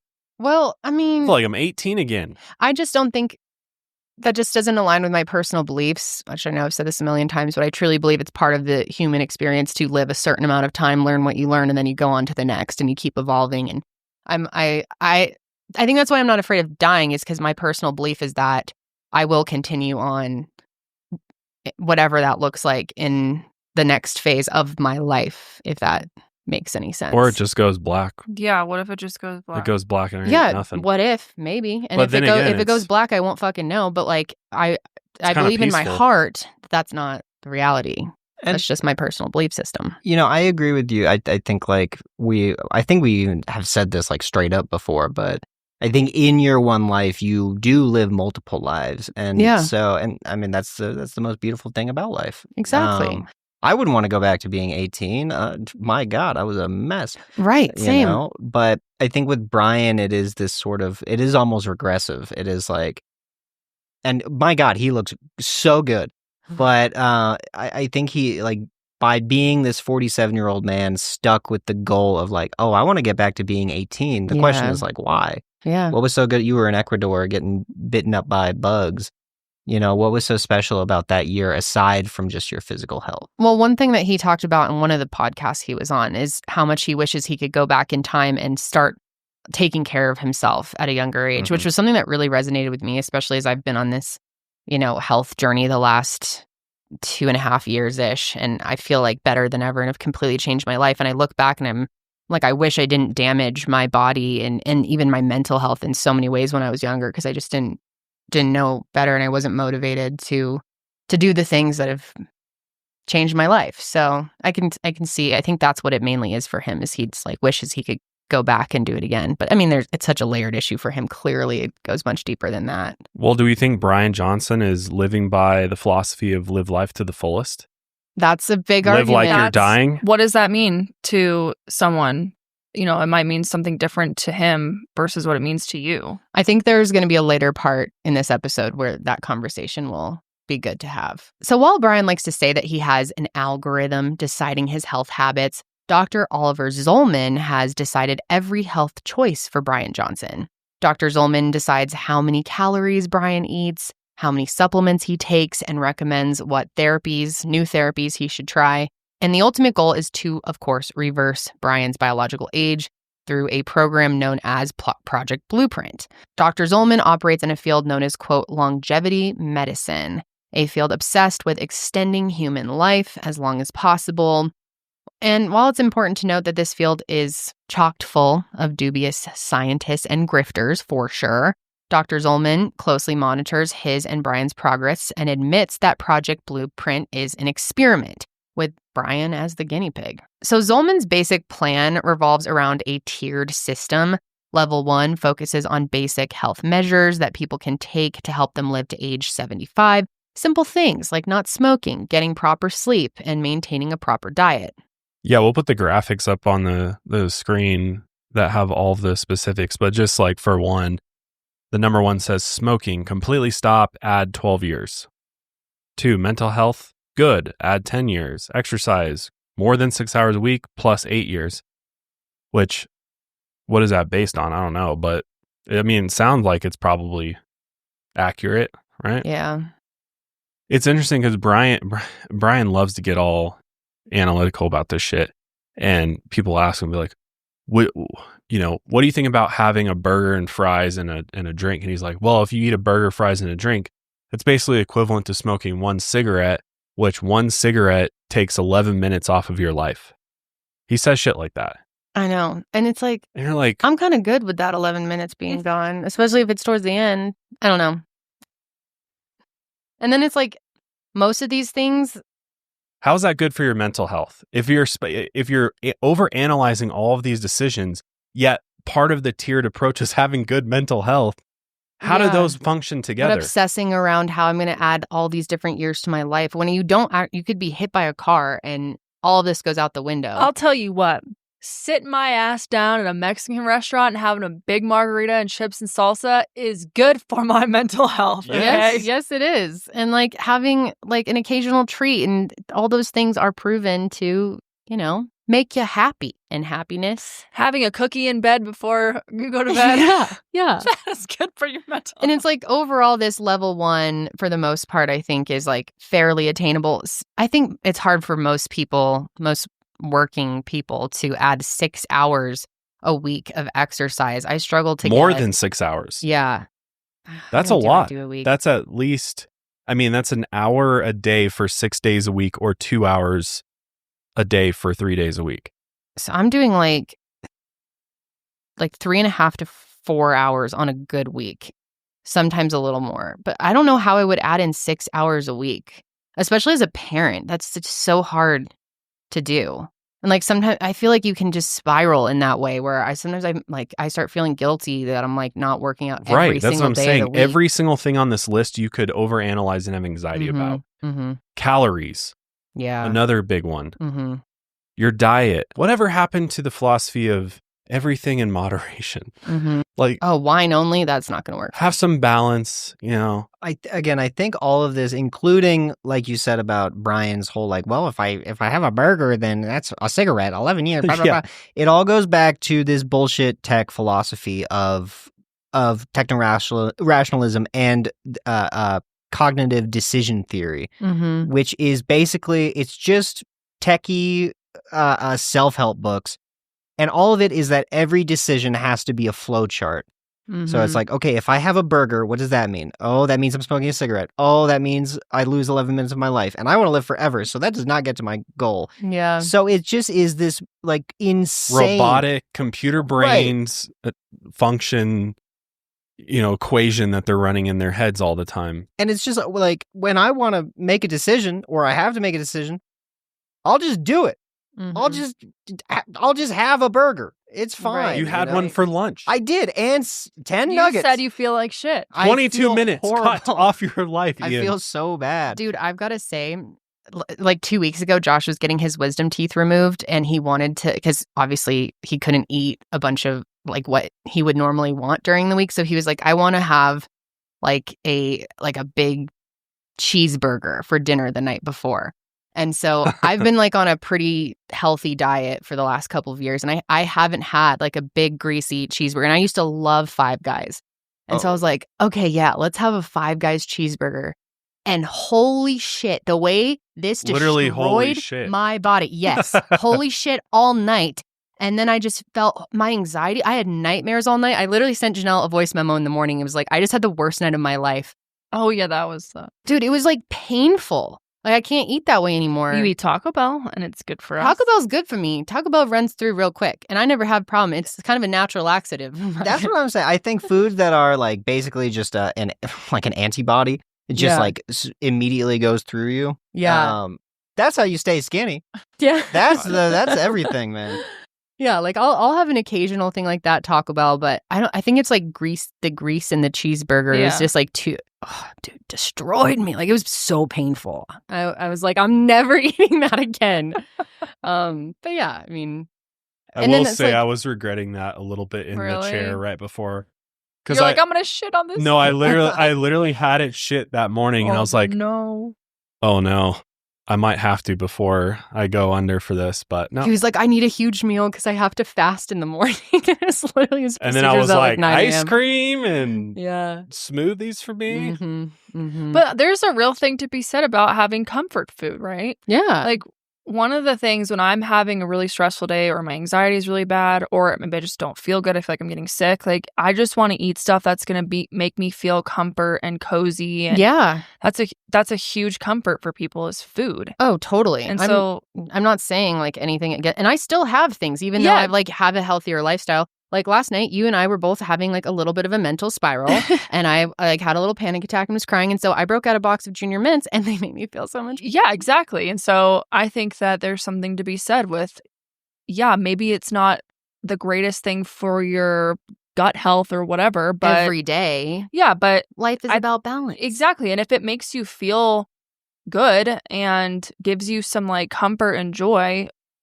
then I think there's a lot of positives. I think things in moderation are good for us, you could argue. Yeah, absolutely. In many ways. Bacon is good for me. Bacon is good for me. Like a good home-cooked meal that's like not necessarily healthy, like from like a grandparent's recipe and stuff. Like just cutting all of that in your life out of your life is just so depressing. And then it's frustrating here too that part of the level 1 is also has BMI, which is just most doctors and research are pretty much abandoning BMI. So I think that's kind of strange. But let's jump to level 2. That focuses more on monitoring the effectiveness of level 1. Let's get even more analytical here. It includes having a team of doctors recommending new health interventions and using equipment to get data about the results of various measures. Zolman states that while level 2 may not get you to live longer, it will improve your quality of life. So it includes things like building your healthcare team, solving non-aging conditions, sex and sexual health. I can get behind that. MSK injury prevention and recovery, avoiding harm. That's a big one, man. Just avoid harm. Yeah, people, therapies, natural disasters, clinicians. Genomics. I also noticed cognitive enhancement, hardware, software, prescription drugs, lifestyle. Hardware. Environmental exposures, air, light, water, animals. Oh. Well, it's like... we got 10 animals in our house. Again, how is this beneficial for your mental health? The animals are beneficial for your mental health.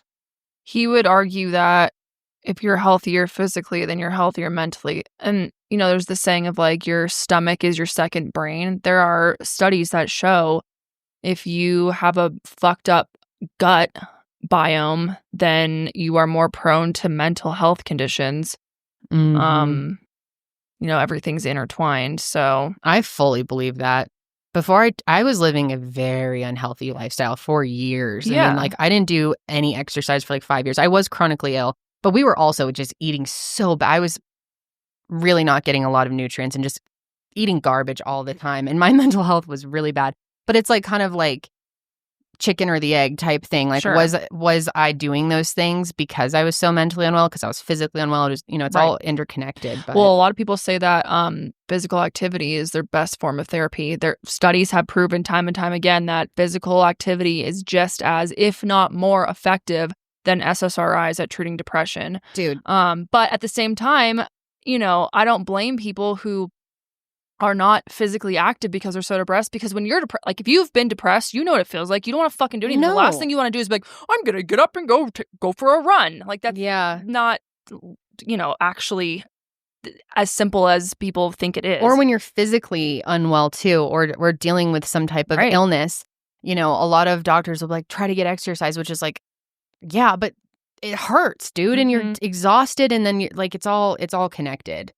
But yeah, I mean, being on a consistent workout routine has been so good for my mental health. It's almost the top reason I do it now, because I had, taken a couple weeks off over the holidays, and then I had bronchitis, so I didn't work out for a couple weeks, and I started it was not good. And as soon as I picked it back up, as soon as a workout ends, the rest of the day, I'm doing so much better. So I think there's a lot to be said about that. Absolutely. For sure, yeah. So then level 3 is where Bryan is.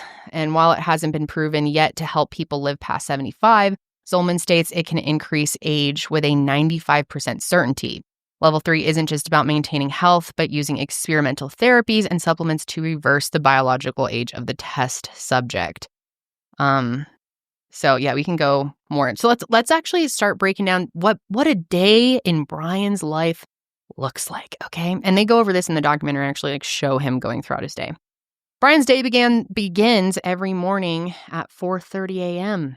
That's a big no for me. I don't see myself ever doing that. The sun needs to be up before me. I had to do that when I was working at the coffee shop. Like in New York, I'd wake up at 4, get to the coffee shop at 5, work until 11, and then go to class until 8 p.m. and then do it again. That sounds horrible. I was so fucking depressed, but you know what helped? What? Weed and cigarettes. And I think Bryan needs to get onto that tip. Amen. Dude, waking up before the sun makes me physically sick. It's horrible.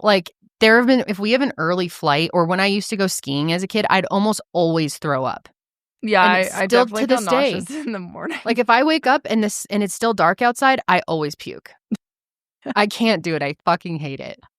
So yeah, he wakes up every morning at 4:30 a.m. and he wakes up with no alarms. He just fucking rises. I don't understand how rise and shine. How does he trust that to work? I don't know. I don't believe him. I was gonna say I don't know if I believe that fucker. I think he's got the DEF CON fucking iPhone alarm. He's got to have something. Or I'm surprised he doesn't use. I use one of those sunlight alarms that start, slowly doing sun, and then 5 minutes in, music comes on. But I normally wake up from just the sunlight. I'm surprised he's not doing that. But you don't even wake up with that. What? That doesn't usually wake you up, though. No, I'm up. I'm just laying there. No, as soon as the light kicks on, I'm very sensitive to light. And then you're on your phone. Yeah. All right. Ooh, I love that. I do hit the phone the first second thing. I crack an eyelid open, I'm on my phone. Mm-hmm. That is amazing. A lot of nights, we don't even set alarms now because our daughter is just... My daughter's my alarm. I don't set my alarm because she talk about someone who rises naturally. Yeah. She rises naturally very consistently. But sometimes she'll sleep till 8 and then we're like, oh shit. No, and I'm like, thank you for the extra 45 minutes of sleep today. Yeah, true. But then there's less time to tend to all the animals. Then the dogs are like, yo, we got to go outside, bro. Yeah, or Bernie will wakes us up. He does his little shakes. Yeah. Anyway, so after he rises naturally, he goes over his body composition measurement. He records his weight, his body fat, his muscle mass, hydration, arterial stiffness, and reviews how many erections he has had during his sleep using a device that looks like a fucking jetpack and that he straps to his ween every night before bed. And on average, Bryan has 2 hours and 12 minutes of erections every night during his sleep. However, his goal is to, quote, be 18. It would be 3 hours and 30 minutes. This was all new to me. I had no idea this is happening for y'all during the night this much. Well, I think a lot of it's just you don't know that it's happening. Yeah. And then you wake, because it's not like every morning you wake up with an erection necessarily. Mm-hmm. So you may have had them throughout the night and you would not know unless you had this measurement. Is it from on. Dreams, or it just is just the way the body functions? I don't know. I normally have horrible dreams where I'm being chased, and then I wake up, I'm like, what the fuck are you doing? Why? So I wouldn't want to know how much that happened. Yeah, I don't know why I'd want to know that either. I don't know why you would want to know all of these different things. I've always had this horrible relationship with the scale, and every therapist I've ever been to is like throughout the scale, and on my like recent weight loss journey, I've like gotten back into the scale, and now I'm like trying to limit to like weighing myself once every couple of days. But there was a point where I was like waking up and first thing in the morning after I went to the bathroom, I was on the scale, and it was like not good for me mentally. I can't imagine adding in body fat, muscle fat, hydration, arterial stiffness, and erections on top of that. And this would just like destroy me mentally, dude. Can't imagine. I also feel like if I looked at my boner alert, whatever shit, boner alert, and I found out it was either like way more than I thought or way less, I'm gonna be ashamed. I'm gonna feel awful. Yeah, like all of these things can make you feel awful. Yeah. According to Google, it says it has been suggested that sleep-related erections are triggered by the release of nitric oxide. By yeah, sure. And the parasympathetic nervous system. Blood flow increases. But it never wakes you up? No, I haven't been like, oh my God, I'm so hard right now. What's going on? I'm so bothered by this. I know, it's terrible. Like, the other thing about Bryan is that he is so obsessed with his fucking dick.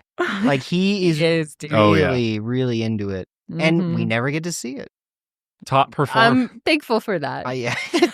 Bryan Johnson OnlyFans coming. Yeah. Dude. I could see him like having a Austin Powers like penis pump thing. Oh, too. definitely. I was curious, and apparently you can have them that last up to 30 minutes, and on average you get between 4 and 6. So I guess that would kind of align with his to be 18. It would be 3 hours and 30 minutes. Yeah. So and then as you get older, obviously decreases. Yeah. And I'm sorry if this is like crossing the line and kind of gross. I'm just genuinely curious. Is like the fact that younger men and boys have more of this, is this the reason they have like wet dreams more commonly? Or is this like completely unrelated? That's like a puberty thing. Oh, okay. Yeah. That doesn't happen in adulthood, I don't think. I was just curious. I don't genuinely. Another reason I'd be ashamed, man. Yeah, I woke up, yuck. Yeah, that'd be no. Like go to pee and you're like, what the fuck? What is all this crap? Ew, I'm sorry I asked. Our audience is like, what the fuck, guys? You guys are this is guy talk. Getting sick here. Oh, come on. Some of them love it. Well, not only does it do the penis pack thing, but he also subjects his penis to shockwave therapy, which he uses like a little wand, and it emits sound waves that encourage blood flow and helps reduce the effects of erectile dysfunction. What is this picture, Ian? Where did this come from? Okay, I found this. Oh, you found it? I was Googling it a couple hours ago. Well, I found it on Reddit, but apparently that's the device that is used. He straps that thing on? Yeah, which I'm like, that does not look comfortable. That's the jetpack? Yeah, supposedly. That would suck to sleep on your stomach and have that thing digging into your He area. sleeps on his stomach? No, but if you did... He probably doesn't, then. That'd be uncomfortable. Yeah, so he probably doesn't do that. Well, I also... Never mind. Never mind. But I think that's what it is, because if you go on the website for it, it like shows a little figure of it. It kind of looks like that. So I don't know for sure if that's what it is, but that's what I found on Reddit. Okay. But the body measurements continue. He also does some breathing exercises and meditations for 5 minutes to get his mind right. So 5 minutes though? Out of everything, I'm surprised you don't meditate for like an hour. You have all the time, it seems like. 5 minute meditation. I don't know. Seems a little... I can handle that. I need to do that. But then he uses LED light therapy for 3 to 4 minutes to give his eyes light, as if he's up before the sun and he doesn't want to go outside, but he makes his own sun in his bathroom. Maybe I need to do that so I don't puke. Well, people have those lights that they put in their office or their bedroom, especially like during the winter months. Or like people in I like to just open the freaking blinds, and she gets pissed at me every time I open the blinds. I'm a true vampire. I hate light. I'm like, I want to look outside. I want to see. Oh yeah, I don't even have blackout shades because I just want the light to come in and just like. No, I hate that. Like, I want it to be dark literally all day. Even in my office, I never open the shades. I want it to be dark when I'm working, like focus totally. But I also in my room, I don't have blackout shades either. I like the sun to come in, and then I get mad at it. I go back to bed. No, I keep them shut all day, and I don't like when. Yeah, she'll stay in her room. I'm pitch also dark very all day. sensitive to light, which I don't know if So this is am I. true, but someone told me it's because I have green eyes, and that No. people with light eyes are No, more that is sensitive true. to light. It is true. At least for blue eyes, it is. Yeah. Well, so green, I'm sure, is the same. But yeah, because John's always See, like, none of you have light my eyes. eyes are sensitive to the sun. Yeah, and I'm always John like, gets bullshit. it. And then I Googled it and I was like, oh, fuck, you're right. No, it's true. Like, I hate driving without sunglasses, and like even sitting outside too long, I start to like feel uncomfortable. Let's talk about Brian's hair. I want to know about the hair. He applies a hair serum, and he doesn't dye his hair, but he uses natural coloration to keep it from going gray, whatever that means. He then massages his scalp with a silicone scrubber for 2 minutes to stimulate blood flow. And as he's continuing his morning routine, he also wears his fancy little red light therapy hat to further stimulate hair growth. I kind of want one, not gonna lie. Dude, those things are so gimmicky. Yeah, I've heard lots of things, mixed reviews. But then he has his first supplement cocktail of the day, which is filled with Bryan's Blueprint proprietary longevity mix. For $49, it contains collagen, creatine, prebiotics, and inulin, or fiber. And correct me if I'm wrong, but $49 isn't that expensive compared to a lot of similar products on the market, it seems. How many? Well, it's got a lot of stuff, and it's got a lot of creatine in it. So honestly, it's not a bad. Are we going to try it? How much is in there? So per serving, it gives you 2,500 milligrams, which is pretty good, along with 2,000 milligrams of calcium. I mean, he's packing a lot of nutrients in here for sure. It's definitely nutrient rich. Should we try it? Yeah, I want to try all the things we got. Let's go ahead and try that. Doesn't he also have his like green drink at this point, or does he do his longevity first? He does his longevity first, but he does have his green drink, which I don't believe they sell. No, they don't. Because it, according to a Time Magazine article, it makes you poop like immediately after. Oh my God. Oh wow, that's like, intense. See, like I have to be on a green supplement now, or I get like so backed up. Sorry for that info, but it's okay. But like immediate, that's a little crazy. Let's go ahead and try at least that one. Okay. But basically, this drink condenses over 20 capsules into a delicious sugar-free drink. Gives you 2.5 grams of creatine, which boosts muscle strength, cognition, and energy. Alpha ketoglutarate, 2 grams, enhances mitochondrial function and cellular repair. L-glutathione, 250 milligrams, powerful antioxidant, boosting detoxification and immunity. L-theanine, 200 milligrams, enhances relaxation, focus, and cognitive performance. I do love glycine. L-theanine. I've been on L-theanine basically since I was a teenager. Stuff. I mean, these are all good ingredients. So let's see how it tastes. Let's see if I could take this every day. I also do want to add creatine into my regimen. All right, let's try. Oh, it's still kind of like at the bottom. Really? I mixed it for a while and just remixed it again. Ooh, Whatever, that's not good. Fun. It's not mixing. Damn. Brian. Okay, here we go. Bottoms up. Oh. Ugh, it's thick. Ew, that is... Oh my God. That is... I'm really sorry. That is disgusting. That is vile. I think it's the monk fruit that makes it... I don't know. I kind of fucking like it. And you would. Dude, it tastes like... No, it's not the monk. The monk fruit's giving it that tinge of sweetness. It's the combination of all... And also the dosage. It tastes like a creatine drink to me. Just so thick. I could probably down this. Creatine is flavorless, though. I don't know why. It just doesn't, like... Said that like you think it's thick? Yeah, it just like, it's kind of like, reminded me of Jell-O or something. Ugh. This is definitely one you shoot back. Wait, okay, go like this. Like, mix it around a little. And then take another sip. It gets worse because the shit from the bottom comes up. Gets even thicker. Ugh. This is something yeah. I don't know, Too man. tart. I don't mind it. I really don't. All right. Ian's on board fully with Brian. You need to get on the whole regimen. I'm like, don't get me wrong. Mixed with Wendy's. I don't mind like the emergency. Emergency tastes way better than this. Yeah, those don't they're not delicious juices, but they're not bad. This is just not good. This is worse than that, yeah, for sure. The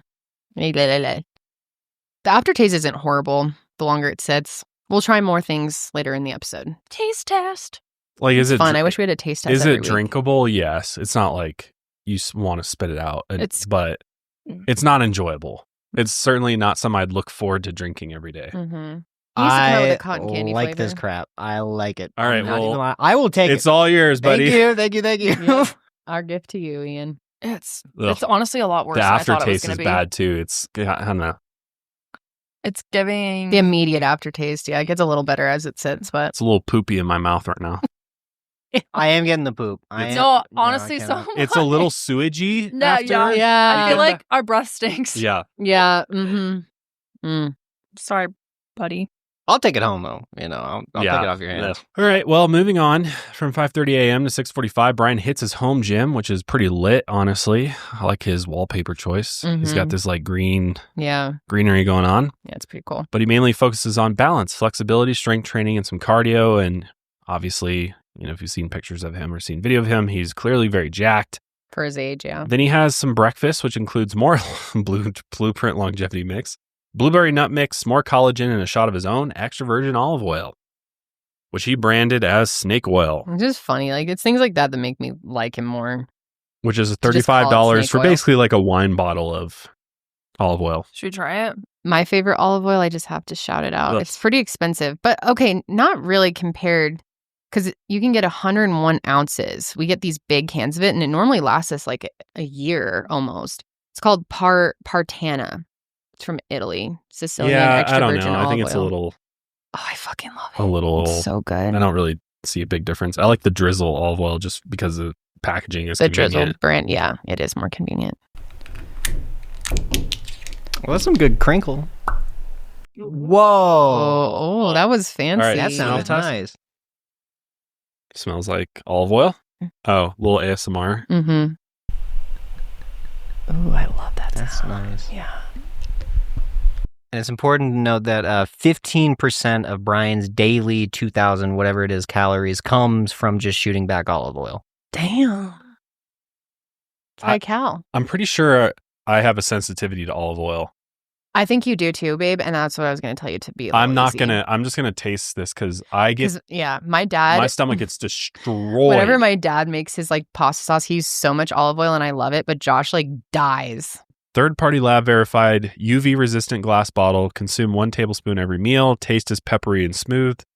This is a snake-free product. 1 tablespoon's 120 calories. Yeah. But it's good Dang. fats. Yeah. It's like healthy fat. Mm-hmm. All right, ready? Product of Let's Portugal. go, guys. Cheers. Cheers. Cheers. Cheers. Cheers.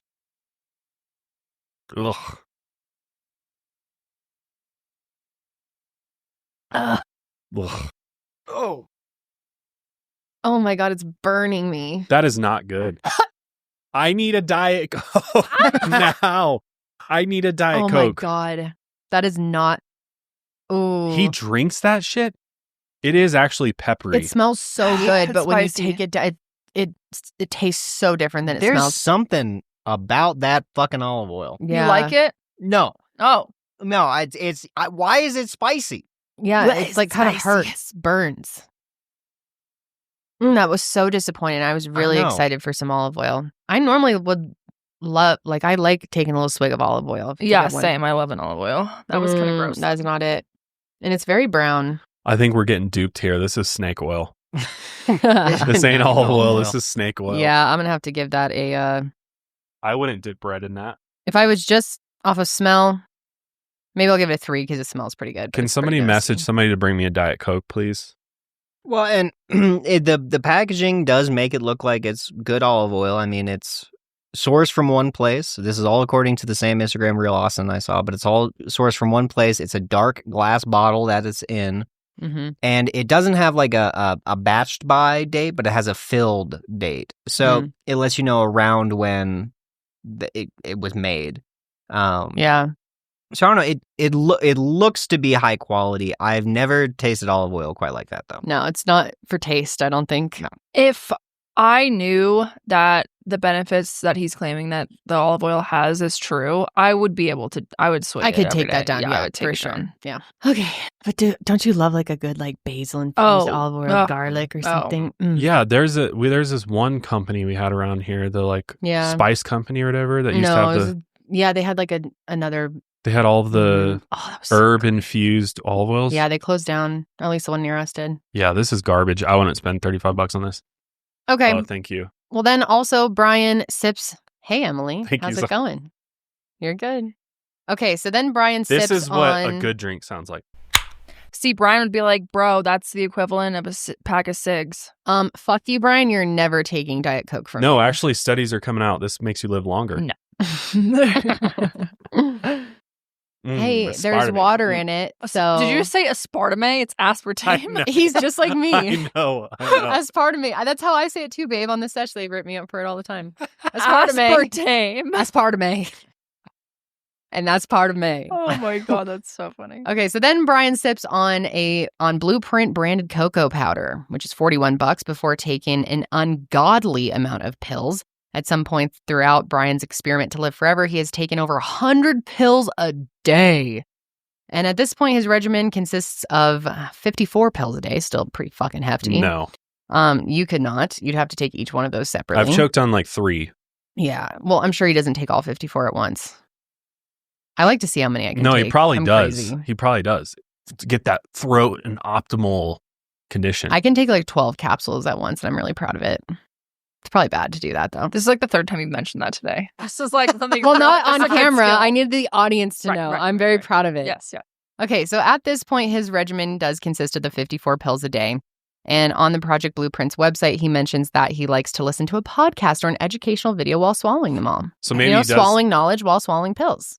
Maybe he like spaces the 50 pills out over the podcast. Clearly. Like one a minute, listen a minute, take one. And he takes it with like his green juice too at the same time. Ugh. Yeah, the poop juice. Yep. Okay, so let's all try the longevity mix and cocoa powder together. Okay, so I don't feel good. What? I died. I'm like just trying to collect myself after that. I feel, it might just be placebo, but I feel like energized in a way I don't want to be. Explain that. It feels like my blood is moving really fast. Maybe that's good. Maybe that's just, it hasn't happened before. Maybe you're feeling good for the first time ever. Actually, is this what it's like? You just added like 11 minutes to your lifespan. I'm going to rip the vape, get away. Okay, first of all, I've got to make a little note to my Heyday mug. Heyday for life. All right, here's just unsweetened dark chocolate cocoa powder. Okay. It's oat milk. Josh is going to hate it. No, I like oat milk. Oh, you do? Yeah. No. Oh Again, it smells so much better than it tastes. Honestly, I think it's like not that bad. I think it's just kind of It's not horrible. It's just disappointing. I was wanting chocolate milk. Well, it's just cocoa powder. So there's no sweetener to it. This is far better than the longevity. Yeah. But I can get this so many other ways. People swear by a dark chocolate, though, to have health benefits. Like my dad is all about the dark chocolate. Every night behind that. Every night I have 85% cacao, dark chocolate piece. Your dad's so funny. Well, would I spend $125 on this again? Sadly, no. Mm-mm. Unless Project Blueprint would like to sponsor us. Yeah, then we can do that. We can hook that up. Yeah, I don't even know if I'd do it for that. Okay, so then in his routine, Bryan washes his face, showers, and applies sunscreen for the first time of many different times throughout his day. That's good. I like that. I really want to know about his skincare routine. I was so bummed they didn't go over it in the documentary and they blurred out all the products on his shelf, but I could see he had some Cetaphil up there. Mm-hmm. But yeah, he begins his work day around 7:45. Though we're not sure what he's really accomplishing throughout the work day outside of the live forever thing. Like there were some weird parts in the documentary that tried to like show him working and it was just like very staged conversations. And I noticed there was one point he was like typing and then he used his mouse and then he used his laptop trackpad and it just was like just what are you yeah, just clearly just touching shit just to make it look like and it seems like a lot of his work is like photo shoots of himself. Mm-hmm. Yeah, I mean, he's reviewing social media. He does love himself. Yeah, he's big on social media. So then Bryan has his second meal of the day and his first solid food, typically a mixture of black lentils, broccoli, cauliflower, mushrooms, garlic, ginger, lime, kimchi, and another shot of olive oil. Ugh. Side note, Bryan is vegan by choice. So then Bryan gets back to work and eats his final meal of the day at around 11 a.m. Then he's cut off. Can you imagine? That's wild. I mean, a lot of people do fasting and stuff, so maybe, I don't know. Sometimes if I'm like planning on drinking a lot that night, I will eat a gigantic meal around noon and then nothing else for the rest of the day. Really? I thought you're supposed to drink before. Were you supposed to eat before you drink? And carbs. Yeah, but I that's why I eat the gigantic meal at noon. Because then I'm tired throughout most of the day and I take naps and then I wake up and I'm not hungry anymore, but I'm like, oh, there's food in me. And then there's nothing to absorb the alcohol, so you're getting drunker? Is that like kind of the goal? No, that's not the goal. It's like a 2,000 calorie meal. Oh. It's like everything, one meal. Okay. That's my diet. Interesting method. All right. The whole Wendy's menu. That would be really tough to cut off eating at 11 a.m. Like one of the things that has helped me to lose weight is cutting off eating at like 7, which I used to be a lot more strict about that. And like we just eat earlier because our daughter eats at like 5. But I can't imagine cutting it off at 11 a.m. Well, again, he's up at 4:30, so his schedule's, and he probably goes to bed early, I'd assume. Yeah. But most health experts are like, you should have, small meals throughout the day. Mm-hmm. It's better for you than 3 big ones. So whatever works for him, I guess. Yeah. But yeah, for this 11 a.m. meal, his dinner, he eats an assorted meal of sweet potato, chickpeas, avocado, radishes, and other mixed vegetables. Yeah, and I'm pretty sure he eats like the same thing every day, too. Yeah, he does. How boring, dude. Like, are you really living? I don't know. Then he takes more pills and washes them down with, you guessed it, more Blueprint olive oil. Ugh. God, he takes the pills with the olive oil, dude. Oh, I would throw up for sure. Nah, dude. So then Bryan works until 7 p.m. drinking mineralized liquids like tea or electrolyte mixes, and he stops all drinking all fluids at 4 p.m. That's so strange. Then he allows for social time from 7:30 to 8 p.m. Can you imagine it? That's it. 30 minutes. Basically enough time to say what's up and then say goodbye. Have a little call, watch a little movie with your son. That's crazy. 30 minutes a day. That's it. Just like what a boring life. And that's why so many people argue. Like, are you really living? What's the point of trying to extend your life so much if you're not really living? Well, again, not to just bring up more Silicon Valley tech crap, but this is in line with the effective altruism belief of long-termism, which is like, no matter what it is that I do now, it's okay as long as it leads to future good. That's what Sam Bankman-Fried did when he scammed everyone through crypto.com.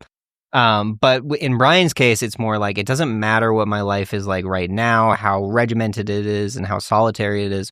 The point of it is I'm trying to live forever. Yeah. So it doesn't matter what I do now. As long as it's in service of that goal, it's good. So after his 30 minutes of social time, he washes his face before strapping on his boner machine and getting to bed at 8:30 p.m. every night.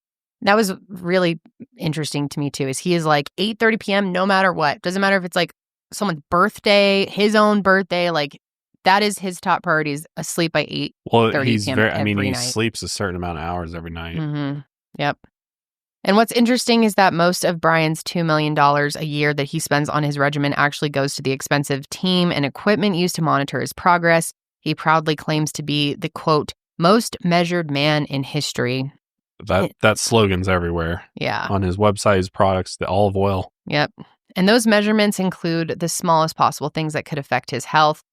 Here he is on Jay Shetty's podcast discussing the importance of monitoring microplastics and how lucky he is that Blueprint sells an at-home microplastics test, which I do think is valuable. And I'm glad there's more education around microplastics because it really is a big problem. For those that don't know, walk us through the microplastics, because I feel like that's been a trending term right now. People are becoming more and more aware. Walk it through for someone who's unaware of what's happening there. Yes, I mean, like on a large scale, like my grandfather was full of lead, my parents are full of asbestos, and now I'm full of microplastics, right? Like every generation has kind of had their environmental toxin that has been a scourge in the world. Now, microplastics have been this recent phenomena because plastics is a very low cost and high quality material. And so they're everywhere. And so a microplastic is less than 5 millimeters in length. And we get them in our bodies either by inhaling them, by ingesting them, or through our skin. Like in the average male testicle, there's 8.2 milligrams of microplastics. In the average brain, there's 50% more microplastics now than there was 10 years ago. So it's increasing really, really fast. And so my company, Blueprint, we just launched the world's first at-home microplastics test. Like we're realizing like this is a major problem. And the difficulty is we don't have any data. Like no one knows what these levels are in their life. And without that data, how do you know what things are working? Like if you stop drinking water out of plastic bottles, what happens? Like what happens if you change the clothing you wear? What happens if, et cetera, et cetera. And so, yeah, I have my levels measured. My whole team did it. Mine came back lower than anyone on my team. And we have reasons why we think that's the case, but we're not quite sure. So we're excited that we'll have the world's largest data set of microplastics in the next month. And then as a community, we can start saying like, now let's all start running these tests and let's build therapies. So we can start doing things to minimize microplastics in the body. And what are the adverse effects of microplastics? I mean, for example, women that have higher levels of BPA had fewer eggs retrieved. So it affects, the fundamental processes of the body. It's been tied to all kinds of things, neurodegeneration, basically every health malady is potentially related to microplastics. Now, like the science is still emergent and we're still figuring it out, but it's like, it's not a situation where we're saying microplastics are a good idea and you should consume more. It's a situation where like we are consuming an enormous amount of them. We think they're causing very serious health problems. It may be worse than we think. So it's really an area that we need to understand better. But I think minimization is probably the most important step right now. So what are 3 simple steps that someone could take right now to minimize their influx of microplastics? Water is one of the worst offenders. So don't drink out of plastic water bottles. Number 2 is have a water filter at home. So I have a reverse osmosis system at my house. It's very good. What's it called? Reverse osmosis. Is there a brand? There's a bunch of brands who make it. Who do you recommend? Mine's custom made. So on my website, I have my water filter system listed out of every component. So if you go to blueprint.bryanjohnson.com and my protocol, I have it listed there. And if you're in the United States, the guy who set it up for me, I have his number and name. It's nice that he's not gatekeeping at least. But reverse osmosis technology has been around a long time. Yeah. Is widely available. Yeah, I meant in his, a lot of forms. Specific whatever he's sharing what he uses. And I can really get behind his message and research behind microplastics. It's quite scary. But then there's a part of me that's like, it's so out of our control at this point that yes, you can make these small steps and try to do things, but you could really spiral with information. I don't know if I would want to take the at-home test and find out how filled with microplastics I am. I think that would just make me spiral, But overall, I think it's a net positive that he's educating people about it and doing more research on it. We need to know. Now, if this were all Bryan did to maintain his longevity, it would be hardly newsworthy, of course. He would just be an eccentric, rich guy who's very particular about his diet and exercise regimen. However, the more experimental procedures that Bryan has done, the more he has become a household name. And that seems to be a big part of his mission, is wanting notoriety. And I think it was his father who even said he wants to be like Joseph A. Smith. That was very telling to me. Yeah. He wants to leave his mark on the world and be remembered. I think that also plays into his fear of death and no longer existing, that he wants to remain here in a way. If I can't live forever physically, then I want the spirit of me, the memory of me, my impact to last the test of time. It's so interesting because that's never something I really think about. It obviously would be great for your impact to stay around for a little while, but there's no part of me that's I'm very comfortable with having no memory of me or no impact on the planet hundreds of years from now. Just being, no one knows who I am or knows anything about me in hundreds of years. I think because of the nature of our work, that's likely not going to be the case. Well, by then, hundreds of years from now, are people going to care about our podcast? No, not that people will care, but we'll continue to exist unless Google's servers disappear one day. We have thousands of hours of content. Yeah, I know. Yeah, but 100 years from now, I'm sure no one's listening to podcasts. Yeah. Podcasts are a thing of the past. Would be a relic, though. It'd be a relic. Well, it's in a museum certainly not somewhere. why I'm doing it. Anyway, so in 2023, Bryan's youngest son, Talmadge, came to live with him for his final year of high school. And during this time, Bryan, Talmadge, and Bryan's father, Richard, did, quote, the world's first multi-generational plasma exchange, removing plasma from each person before giving it to the next. And of course, this made headlines. People were fascinated by it. There's a long running joke among these tech millionaires that have been using blood boys. If you've ever seen the series Silicon Valley, there's a really funny scene in there where he has his blood boy. The Hooli CEO? Yeah, the Hooli CEO, yeah. This is what's going on. But Bryan is the first to actually do it, or at least be public about doing it. And it's really But is there a benefit? Stuff. Is there a benefit to it? Well, what does the science say? So in mice, plasma exchanges have been proven to help their longevity. However, they were sewn together in those experiments, and their circulatory systems were connected, like literally connected arteries. It's really creepy too. Together. They showed a picture of the mice, like they're like literally their arteries are connected. Ugh, it's gross. But yeah, a few months after they did the plasma swap, Bryan announced that he was ending the procedure, saying that it had no real benefit on top of the other health interventions he was already using. Just like the plasma swap, things don't always go according to plan. The most dangerous thing Bryan does every single day is drive himself. Despite not being religious, he says a prayer every time he gets behind the wheel, aware that a random accident could ruin his goal of not dying. It's interesting too, because there's so many people online who are like, it'd be hilarious if this dude was just hit by a bus tomorrow. LOL. Yeah, it is strange that he takes that risk though. What are you going to do? Fly everywhere? But then there's risk with that. Yeah, you live in a bubble, literally. Yeah, everybody comes to you. You're going to have to take that risk. 3 months ago, Bryan randomly sprained his ankle at a Don't Die music festival, and although this accident may have ruined his regimen for a while, it was great marketing material. Bryan posted a YouTube video saying he wants to heal his ankle as quickly as possible. Here's a clip of that. We now have the results. I have a minor fracture. It doesn't cross the threshold for surgery, so I'm on a path for repair. So I'm now trying to figure out the fastest healing protocol we could achieve. It stinks and it derails a lot of things I was doing, but that's okay. I'm going to work through it. Now we know what the actual injury is with an MRI and a CT. Now the question is, what treatments do you do? Now, because I was trying to achieve a new world record of the fastest healing fracture and sprain ever, we did 7 therapies. Peptides, focused shockwave therapy, EMTT, laser, soft tissue work, PRP, and physical therapy. Now, normally we would take one therapy and isolate it and say, does this therapy achieve the result we care about? But in this circumstance, because I'm trying to heal my ankle, we took the risk of just saying, we're going to do everything we can think of that has evidence to show that the ankle can be improved with these therapies. Today, we're doing PRP to my sprained ankle, and then I'm doing a whole bunch of other rejuvenation therapies and getting my foot poked, which, the foot hurts. How are you doing this morning? Great.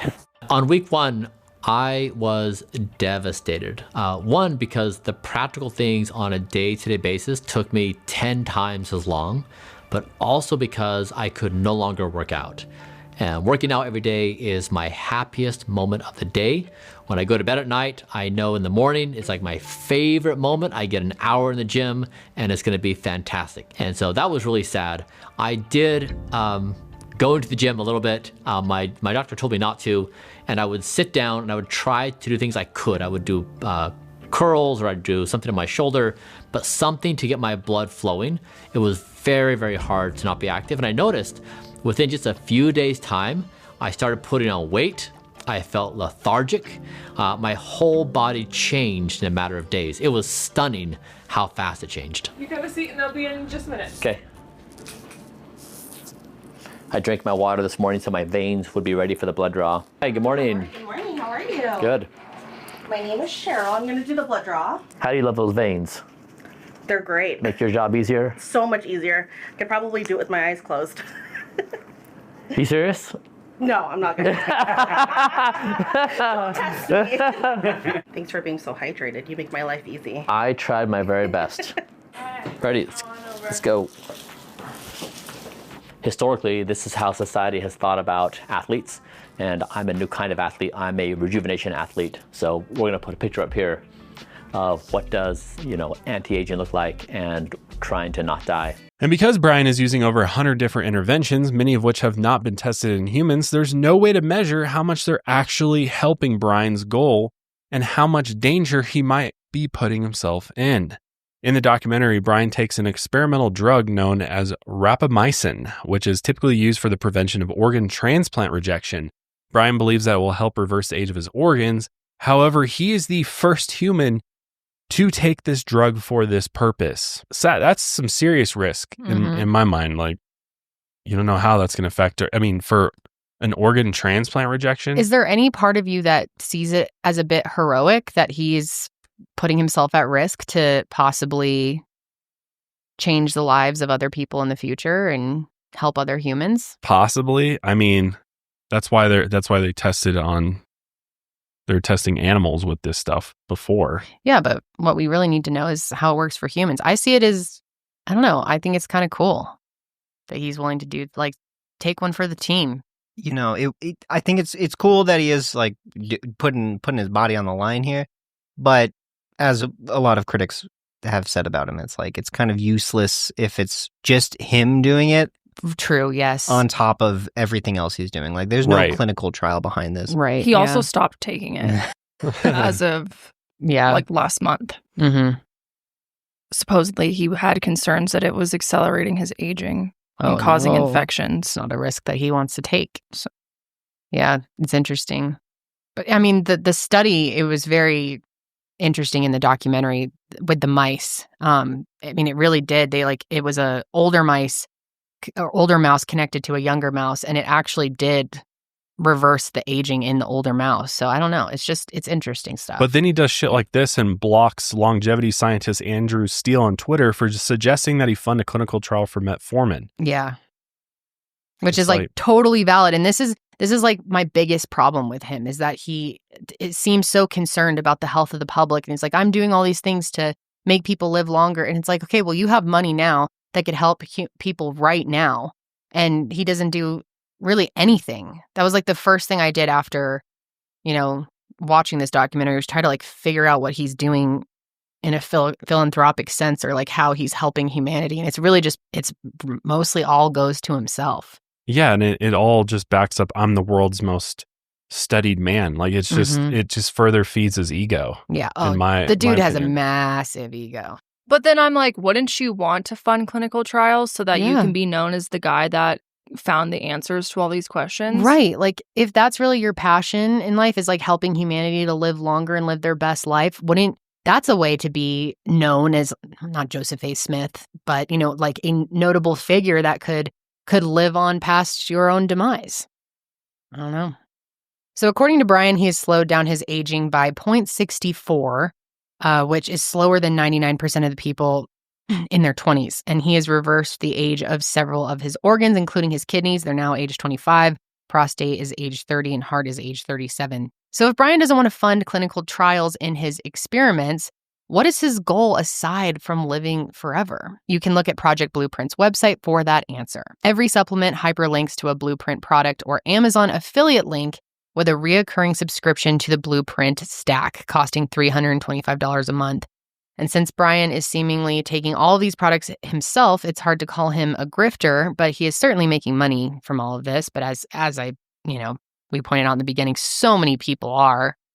And I don't think the pricing is like over the top or unfair. And it is people's choice to buy these things. That's your choice. I mean, he's not selling them. I guess he sort of is. He's not saying take this and you're going to live forever or you're going to live longer. Well, you can't. The FDA won't allow you to make claims. So he probably would if he could, but I'm surprised he even gets away with a longevity mix, because they're very, very strict about. But is it FDA approved? No, but even if it's not FDA approved, you still can't make. You have to be careful about the wording and claims that you make. And something like longevity, in my mind, is problematic because what does that word mean? What is the literal definition of longevity?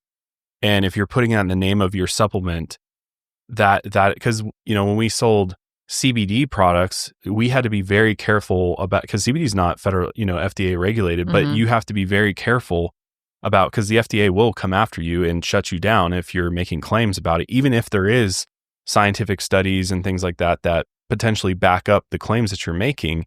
you can't come out and say like this is going to decrease inflammation because it's not FDA approved. So I don't know. I think the longevity mix is potentially problematic in that way, but yeah, no, I agree. Because it's like it's great marketing. It's like longevity. Yeah.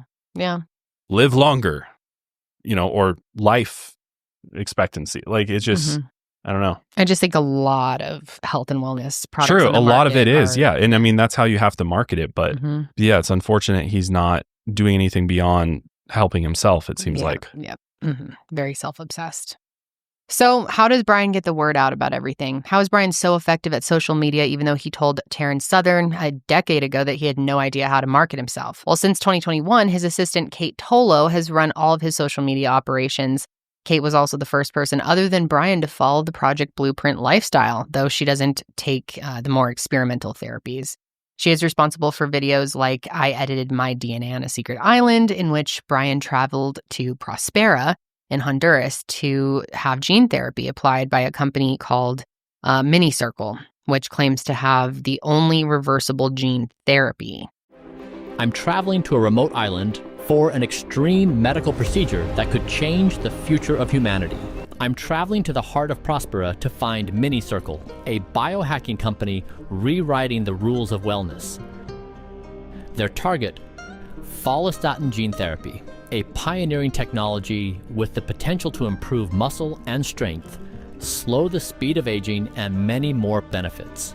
As I get ready, I reflect on the magnitude of the moment. Ready to roll. This therapy could have huge implications, not only for me, but for all of humanity.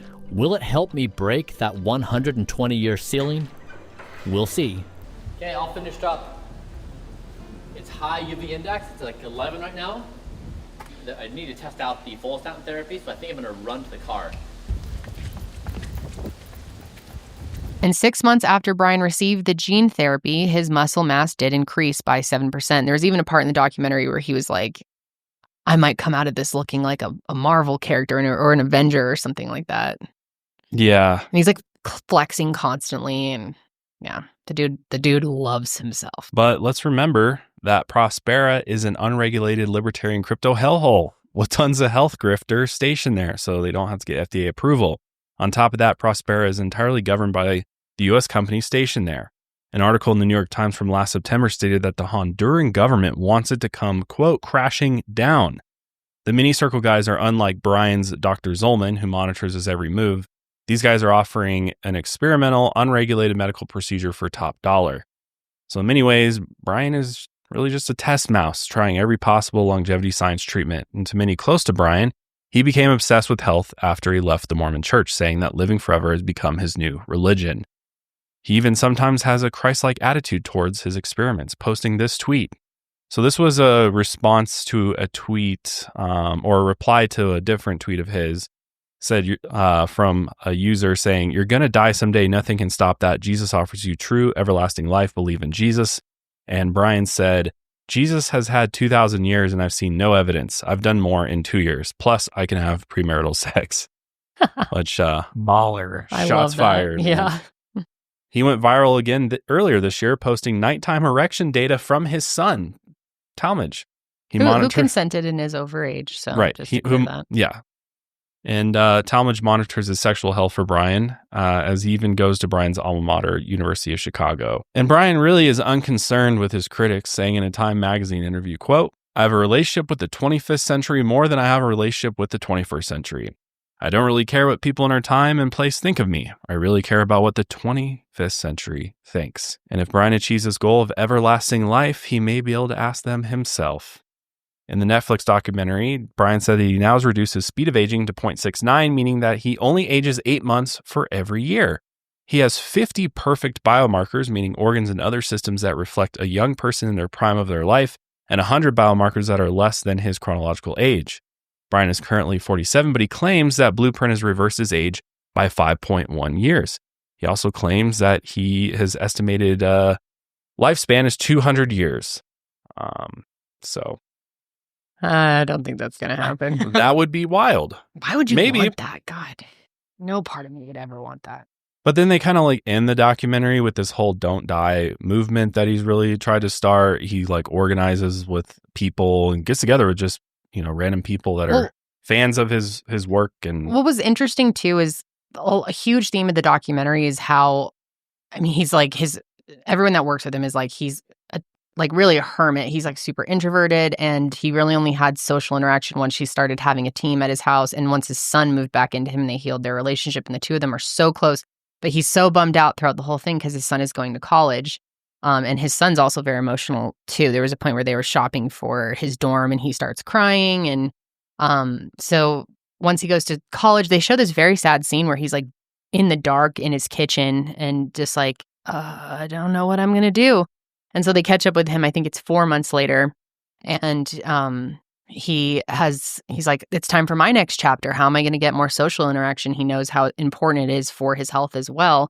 So he starts doing these hikes, and it started with just 11 people, I think the first one. And then the latest one they showed had 400 people, which kind of blew my mind. As rich as he is and notable, it seems like a big safety risk to just be meeting up with 400 random people out in the mountain. But I don't know. It was kind of beautiful in a way too. He was like encouraging. He's like, this is a cult, and the main thing I'm here to teach you guys, as a joke, obviously, is to like go to sleep on time, like stick to your bedtime routine. And I don't know. I think a lot of people have found like something good out of Bryan and these hikes, and a lot of people do see it as a cult, but I don't. And I could see it turning into that. I will say he like fits a lot of the cult leader things that we see, but I think it's unfair.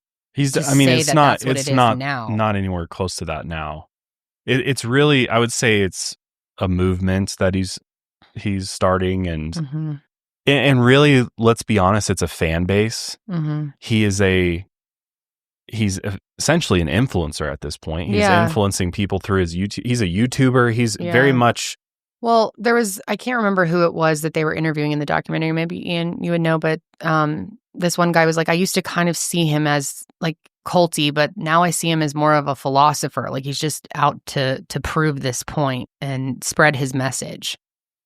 And to a lot of people, live for the 25th century. Like, what's the message? I think for the most part, he's not encouraging people that are following him to live forever, but to improve their lifestyle in many different ways and improve their quality of life and length of life. And I think a lot of people are benefiting from it. I really hope Blueprint's not in the early stages of being an MLM. It could go that way. Could. I could see that. There's a lot of ways I could see go. this. I could see him going in a really bad direction one day. I hope that's not the case. I don't think he's there now. Definitely questionable and plenty of room for criticism and some not so great things that he has done in his lifetime for sure. But I don't think he's dangerous at this point. But I don't know. I guess you could argue that he is. I'd love to hear what all of you guys think about Bryan. I'm so torn on him overall. Is it safe to say that some of the things that he preaches and practices are good and could be, beneficial for everyone to take into their own life? I think so. I think like at a healthy level. Yeah. I think he has some good, like that level 1 stuff for the most part. It was like decent things you could add into your life. And I really did. Maybe I just sound weird and I fell for a documentary. I'm such a cheesy person, but I just thought it was really beautiful, the overall message of family at the end, and like his repaired relationship with his son who was estranged from him, and his father who was estranged from him, and how like human connection really is such a big part of living a healthy lifestyle too. But I don't know. Well, I think there's 2 stories. I think there's the human story of Bryan Johnson, which I can agree with, and I think it was interesting to see his journey and where he came from, and where, I think there's a lot of things you could applaud him for. He came from, he's self-made in some respects and has done a lot of great things, has had a lot of success in his life. But I think there's also a other side where you could really question his intentions. And I think also it really skews on the side of being extreme in a lot of ways. And, for sure. Because like, here's my thing. If I buy this and I spend $325 a month, whatever it is, for all of his stuff, there's no data backing up what this is doing for me. There's no guarantees. There's no nothing. But like, that's yes, for, like, it's most healthy. health products on the market. True. But that's what I'm saying is that you buy tons of health products. No, I know I do it, but I guess I think his marketing is a little shady and I don't know. I think it's like pretty transparent. I think there's so many worse people out there selling this shit. Absolutely. But to have such an extreme example at the head of this movement is what worries me, and what the effects on your average person is going to be if that's the type of person that they're following, as opposed to somebody who is more realistic about it. Because I think the biggest piece of criticism he gets is, and almost everybody has this reaction to him, is like, this is just not attainable for anybody. And again, he says, I'm an extreme example of what this is, and that's fine. But then I don't know. I guess time will tell with him, and we'll see where he goes with it and what direction. But to prop yourself up as like the face of the brand, and you're essentially the end goal we're all trying to reach in a lot of ways. I don't think that's how he's marketing it. I think, like you said, he really is identifying himself as an extreme example. And unless I've missed it, in most of the coverage and interviews I've seen of him, he's not like preaching this to everyone, like, you need to do exactly what I'm doing so that you can live forever like me. It's more like, here's the things that you can do to improve your lifestyle and potentially extend your life and avoid some of the horrible illnesses that many people develop later in life. I don't think his message is be like me. But maybe I'm wrong. I don't know. I think Bryan Johnson can be interpreted so differently by everybody. I mean, a lot of people fucking hate him, but a lot of people really love him. I don't know. I'm somewhere in between. I used to love him. At the beginning, 2 hours ago. 2 hours ago, I loved him, and this olive oil is like doing something to me. Yeah, my stomach. You're is sick over there. Not. So that's what's making you hate him now. I'm so tired, dude. Oh my god, same. I was just about to say, I'm exhausted. Yeah, I feel like I could go take a nap. That could be the L-theanine, because that is something that is known to like kind of relax you. But there's also caffeine in it, and I'm fucking like falling asleep right now. Yeah. I'm having like the opposite effect, because when we were prepping for the episode beforehand, I was like about to fall asleep over there, and now I'm feeling like really energized and great. Like I could go on a mile run right now.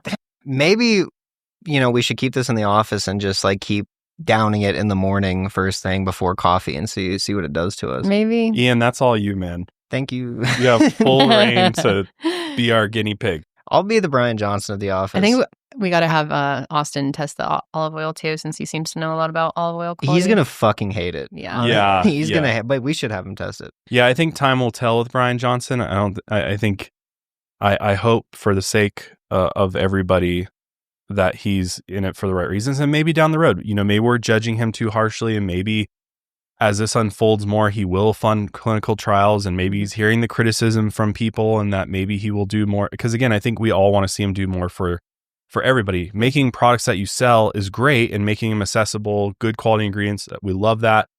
But when you have, I think it really comes back to, this is an ultra rich guy. He's got hundreds of millions of dollars. He's spending $2 million a year on himself. Yep. That people just expect more from you, and they expect you more from him. To if you're really about humanity in the future and stuff, do what you can now as well. Don't just wait for the 25th century. None of us are going to be here, dude, other than you possibly. So why not do some things that could actually help in the interim, help people, or have programs? Because it cuts into his budget that goes towards himself. Right. Yeah. And that's what my biggest thing is. Self-centered. It's all very self-centered. It's very egotistical. Mm-hmm. It's all about Bryan Johnson at the end of the day. And there's this, everybody should be healthy kind of thrown in there. But I feel like it's secondary to Bryan Johnson at the end of the day. And just from the clips I've seen, and I can't help but think about Taryn and that whole situation. That's fucked up. That makes me seriously question him as an individual. How much you really care about health. His morals and character traits. Yeah. And also the dude's, I think it's clear he's got a lot of issues going on. Which we all do, but. Yeah, I don't know. Yeah, we'll see. He's interesting. Like you said, time will tell. Maybe he will be the one to discover something major that does improve the life of millions of people. Who knows? We'll have to just see how it plays out. But we want to hear from you guys. What do you think about Bryan Johnson? Did you watch the documentary? What are your thoughts? Is he a net positive or a net negative, or are you somewhere in between? I'm curious if any of you out there use any of his supplements that he sells. Yeah. And maybe you've used it for longer than just once like we have. And do you like it? Mm-hmm. Do you think it makes a difference? I'm curious. Or what is something that you have added into your health routine that has benefited you? I'd love to hear from you on that. Yeah. But that's going to be it for us today, you guys. I feel like we could have gone on forever. There's still so many things I wanted to say. I really enjoyed that episode. But next week's show is also going to be really fascinating. Next week's going to be a little darker, insane. A lot darker. Yeah, it's going to be insane. So get ready for that. Well, we'll see you guys next time. Till then. Keep on taking your mind a mile higher and live forever. Don't die. Don't die.